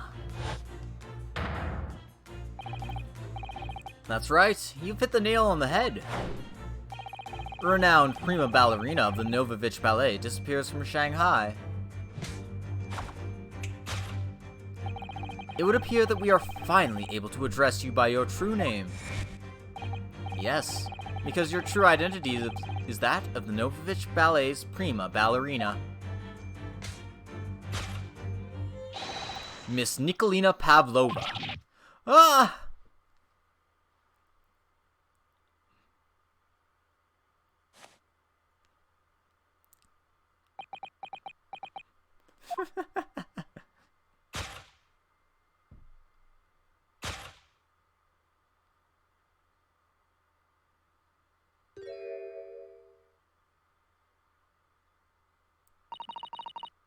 You're right. My real name is Nina. I mean, Nicolina Pavlova. But please, I beg you, don't tell anyone.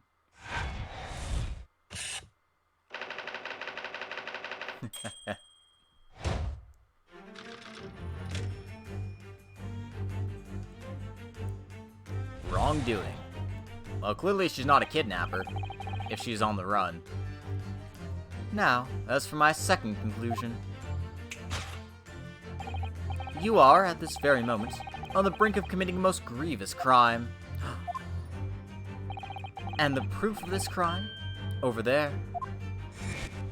Oh yes, Miss Pavlova. Taken unawares, people have a propensity to let their eyes stray, you see. And I assure you, the eye speaks so much more eloquently and honestly than the mouth. The answer we seek lies where the furtive glance falls. The proof of your crime sits before our very eyes. Yes, that traveling case. Nope. This woman is the ballerina, and she's right in front of our eyes. So clearly, she can't be inside that traveling case as well. No, that's right. It seems she wasn't abducted at all. In which case, what is the crime this young woman is apparently committing? I can see I'm gonna have to step in and fix the great detective's mistake again. You seem to look pleased, Naruhodo-san. Do you like the idea of another chance to dance around with Mr. Sholmes? Susato's bullying him for liking dancing. That's not very nice of her. Stop it. Anyway, there must be something else here that shows what this woman is up to. Alright, what else could she possibly... Oh! Again, the ability to look just a little bit away. I just want to see if there's anything else I can put this on. The waste paper basket, obviously. Nah, it's this fancy shiny tiara here that she ran away with. Wow, look at this dazzling tiara. I've never seen anything like it. Are those real diamonds, do you think? Naruhodo-san, try it on! What? Me? Isn't it usually girls who wear tiaras? Wouldn't you like to try it on? Oh no, I couldn't possibly. It's far too beautiful. Why does this tiara look familiar? I feel like I've seen it somewhere recently. Alright, let's present this.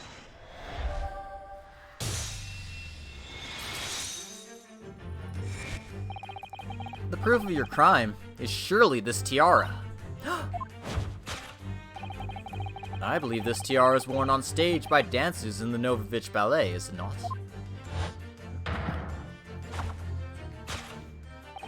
Indeed, it would appear to be identical to the tiara pictured here in this newspaper article. And if the reporting is to be believed, it's an item worth 20,000 rubles. In summary, the crime you've committed is theft. Oh no! Yes, you left your ballet troupe, unlawfully taking their precious tiara with you. Ah!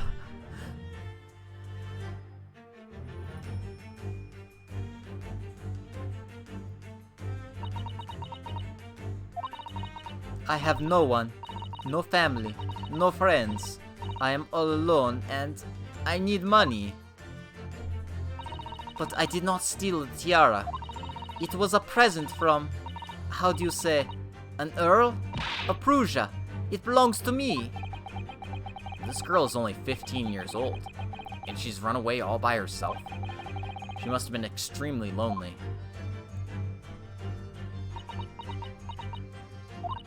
Alright, I will tell you everything. There is no point to hiding it now. I love how intense this music is for two idiots just brainstorming together. Yeah, it's great. Come, come, let us not be hasty. What? There remains one unsolved mystery about you. Mystery? What do you mean? You have staunchly refused to open this traveling case of yours in our presence. It is reasonable to conclude, therefore, that there exists some reason why you wish it to remain closed. Is that not so, Miss Pavlova? My dear girl, there is no sense in playing games with me. Nothing escapes my attention. Indeed, I have a very good idea of the contents of your case even before I have ever laid eyes on them.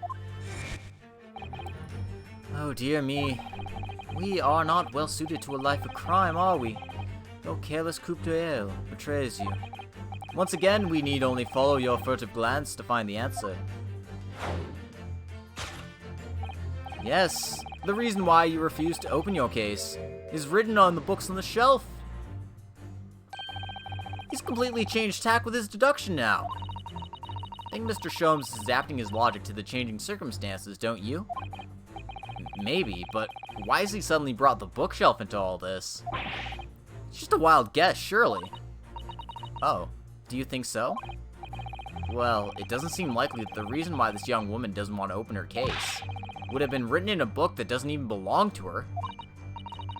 Yes, that's true, but still. Miss Pavlova certainly did cast her eyes in that direction. I noticed it myself.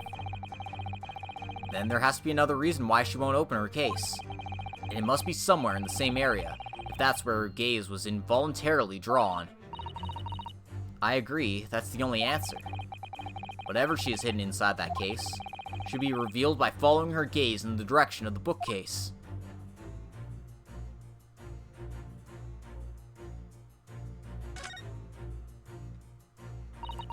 This is a charming little picture, isn't it? What is it? Someone climbing a steep mountainside? Or a descending one, it seems to me. When you've been on the flat sea for a while, maybe you start seeing hills and mountains and everything. Well, I doubt that's it.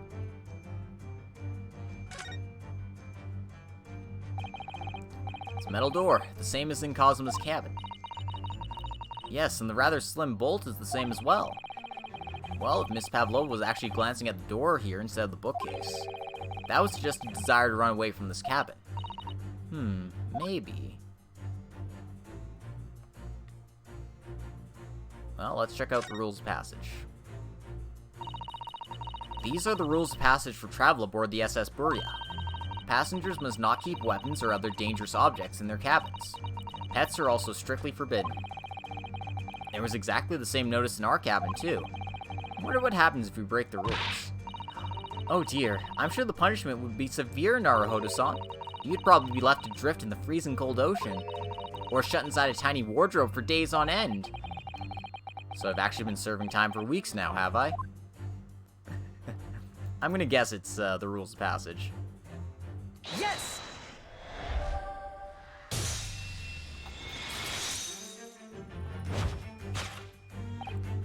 Yes, the reason why you refuse to open your case is written in the rules of passage. Passengers must not keep weapons or other dangerous objects in their cabins. Pets are also strictly forbidden. So you can't have any weapons, and yet Cosmo just casually had his sword around the whole time. I know, right? It's just like, but he's allowed to carry his sword. I don't get it. Inside that case of yours is something forbidden from carriage on this vessel. That is the real reason why you refuse to open it, thus revealing its contents.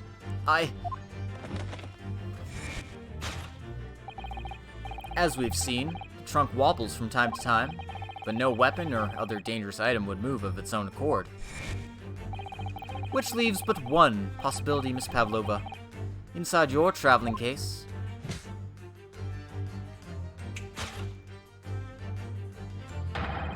is the last item listed as forbidden in the vessel's rules of passage. A pet! Ah! Oh, that was a fun scene. I love these dance and deductions. I want to see more of this.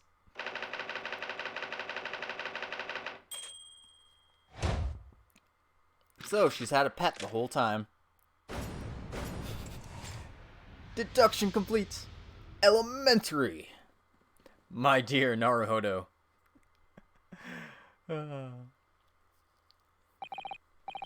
Or, as one might say, Naruhodo, my dear Naruhodo. So clearly, you aren't who you said you were. No, I am not Grimesby Roylet. My real name is Nicolina Pavlova. Everything you said was correct. You absconded during one of your ballet company's performances in order to escape your homeland. Later that same night, you stole aboard this vessel. Which couldn't have been easy. Bury is a huge steamship with a vast crew. Could she really have stuck on board without being noticed? In order to obscure your true identity, you somewhat recklessly took the guise of an old gentleman. And you intended to sever all links with your past by severing your long hair. Yet to a woman, hair is no trifling matter. My personal recommendation is to leave well alone. So, if it was just you about to cut off your own hair, who was it that let out the scream we heard from outside the cabin? That veritable tinkling of a bell. Why, none other than this young lady, naturally. More like a full set of pipes, if you ask me. I was so scared when I ran away in Shanghai. I was sure they'd come looking for me. That's why I decided to, how do you say, disgust myself, so no one would recognize me. As a result, you transformed yourself into that questionable old man? I see. I put on the fur hat and fake beard. Then, just before you came in here, I saw in the newspaper, right on the page, there was a picture of me. I was so frightened. I couldn't stop from screaming. I knew that if I didn't change my appearances completely, they would find me. So, I decided to cut all my hair as fastly as possible. I picked up the scissors in my hand and... At that precise moment, we walked in through that annoyingly unlocked cabin door. Things happen like that sometimes, don't they? Things do indeed happen like that from time to time. Are those two even talking about the same thing? There's just one more thing I'd like to know. What exactly do you have inside your traveling case? You were right. It is my dear friend inside. My only friend in the whole world. Please, don't tell anyone. If the captain finds out, if you say to any of the crew. Your secret is safe with us, I assure you. But in return, you must tell us, in as much detail as you can muster, about the events of last night. Yes. Alright. I will tell you. Well, Mr. Naruhodo? Wasn't it something Mr. Sholmes' great deduction? Wasn't it something Mr. Sholmes' great deduction? It was certainly something. Yes. I'm just not entirely sure what. But at least Miss Pavlova has agreed to tell us what she knows. That's incredible. Indeed, it is incredible. Ah, and one more thing. Oh? Yes, what? Observe your wrists. My... Ah! Your hands are cuffed again. What? But how? True to my word, I have restored your shackles. When? And why? There's still a shadow of guilt cast over you, Mr. Naruhodo. I'm sorry to say, it can't be helped at the moment. Can't it? Really?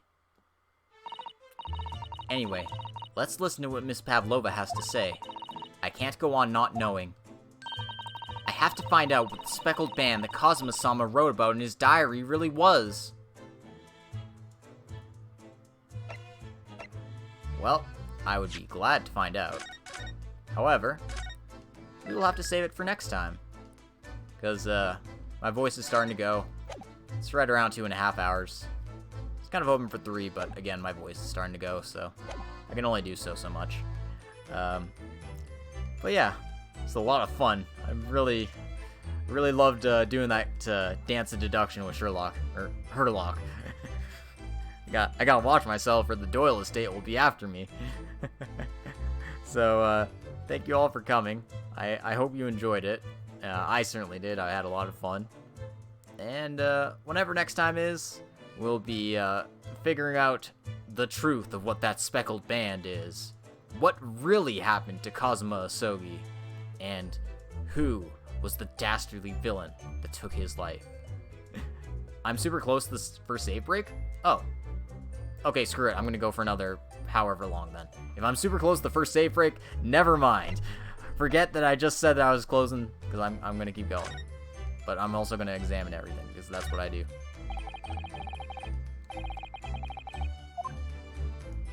Alright. Let me see. Oh, I guess I have to talk to her first. But please, you must not touch my things. How do you say, forbid it. Oh, sorry. As well you should be, young man. What vulgar manners you have. Poking around in a young lady's private belongings. Neither shall I allow it. Hypocrite. Alright, it was worth it just to see that. Did you know that someone was killed in the cabin next door to this one last night? One of the crewmen told me this morning when I was eating breakfast. The man who died, he was a friend of mine. Sorry. Oh. That's why we were trying to find out about what happened. Did you notice anything unusual last night? Perhaps you heard a strange noise, for example. Like people talking? Perhaps the ship was absorbed in a wild tempest. Perhaps its steam engine exploded. Perhaps everyone on board would have noticed if that had happened. Miss Pavlova, is there anything you can tell us? I don't know. I'm sorry, but all I could think about last night was what I had done, and whether they would find me. I didn't notice anything that was happening around me. Oh, I see. You've run away from your ballet company, haven't you? The Novovich Ballet? Yes. I am traveling to Great Britain, and from there, I want to go to America. I will never dance again. I want to forget everything about the ballet. I will start a new life. You wish to forget? Challenging proposition, when you have that striking tiara as a reminder. But the tiara is mine. I need it to live. I have no money of my own. The Novovich Ballet gives us only a little food and water, and we must dance all over the world. I had to run away. I had no choice. If I stayed, it would have killed me. So you ran away to protect yourself? Yes, and the crew of the ship. They have all been kind to me. They let me come on board, and they said I could hide in this cabin. If that is indeed the truth, Miss Pavlova, it creates a most intriguing conundrum. Yes, it does. What do you think about it, Mr. Naruhodo? Me? Oh, well, yes, of course. I think we should hear Miss Pavlova's explanation. To what conundrum, I'm not sure, but...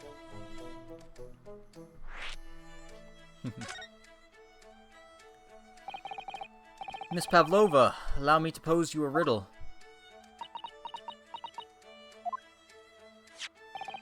According to this newspaper, it was only yesterday that you absconded from the ballet.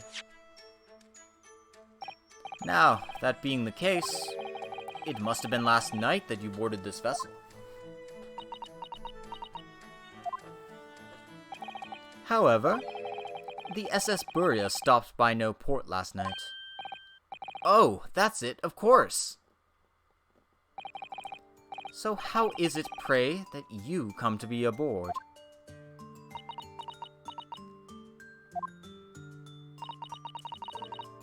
Now that I think about it, the crewman outside the cabin acted very strangely when we mentioned that. It was just after we asked him about when the occupant of this cabin came aboard. Well, she wouldn't have been able to get onto a moving ship, would she? The ship would have had to have been stopped somehow. And, oh no, I'm having a Herlock Sholmes dance of deduction moment. Though I don't have all the details yet. I'm pretty sure the ship was stopped at some point during the night, because everything on the ship was tilted on its side. All the books were tilted, both in this room and in the other room. So, my gut is saying that, that the ship was stopped. To what end? To let her on board, I'm sure, but from there, I don't know how that's relevant. Don't worry, Logic. I'll dance with you to correct your thinking. Thanks, Lenny. I need someone to dance with me. Also, Beef Stroganoff. I think Beef Stroganoff did it. You can't trust a man named Stroganoff. Yes, you're right. He did seem to be hiding something.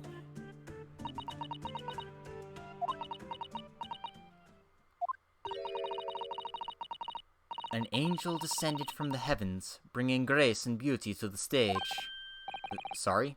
What was that? It is how the Russian newspapers described one of my performances.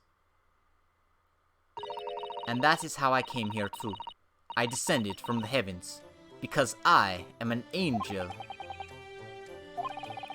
Considering English isn't your mother tongue, your description is very vivid. Mr. Sholmes once said, I never can resist the touch of the dramatic. It seems Miss Pavlova is the same. A genius descends from the heavens, bringing grace and beauty to detection. Words once said about myself. A quote from a wonderfully extravagant advertisement for the adventures of Herlock Sholmes, in fact. Yes, Mr. Showy. Anyway, doesn't look like Miss Pavlova's going to tell us what really happened.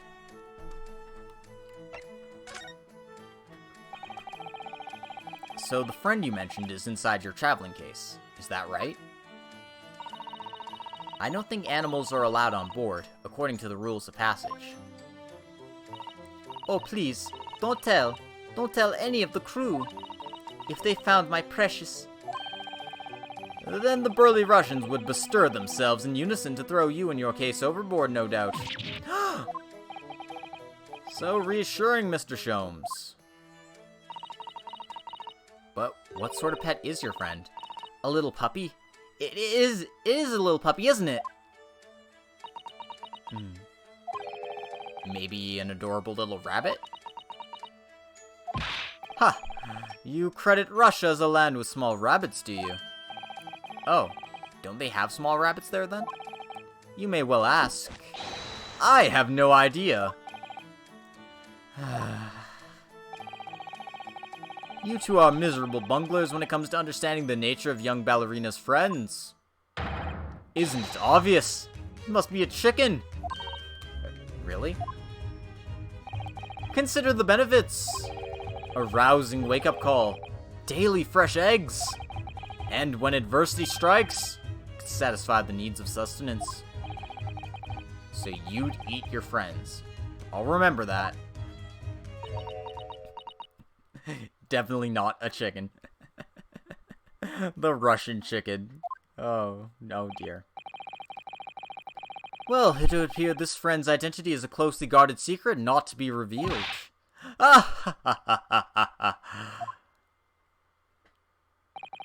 She obviously doesn't quite trust us yet.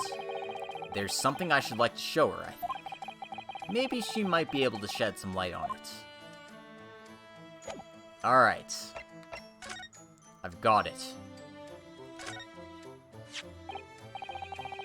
The university collar pin.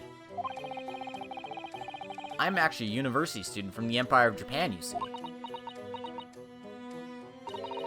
That means nothing for me. No, why would it? Mr. Naruhodo, if you're determined to flaunt your Yume badge, at least choose a Japanese person who might recognize it. Miss Uzato, can I show you this?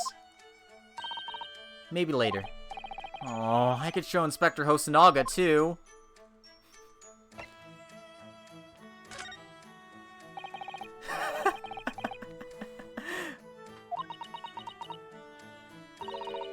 Always present the badge. Mr. Naruhodo, you're frightening the poor girl. Alright, I'm pretty sure I'm supposed to present the diary. This is the diary of my friend who passed away. Always present the badge, yes. His diary.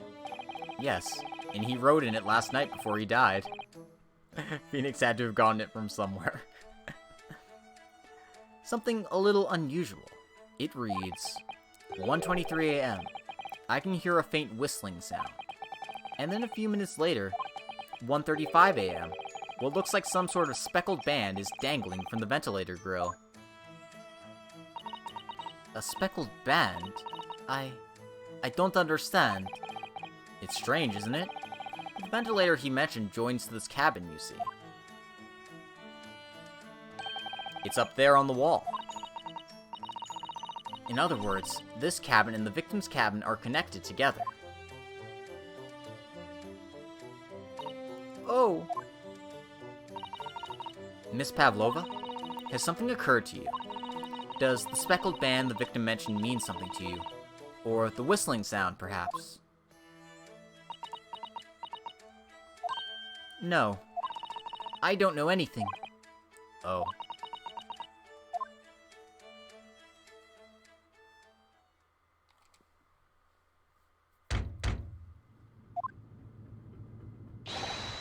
Excuse me, Mr. Roylett.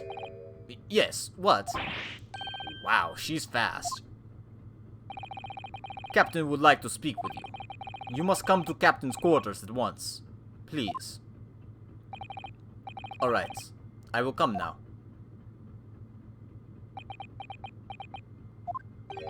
What? You must leave. Now.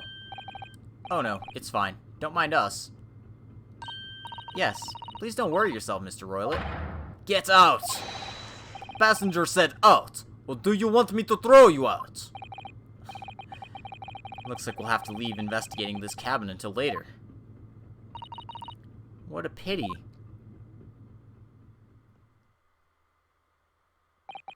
And so we lost our chance. Having still not managed to investigate Miss Pavlova's cabin, we were unceremoniously chased out. That is to say, we were quite literally picked up and thrown into the passageway outside. Okay, yeah, this is a good stopping point.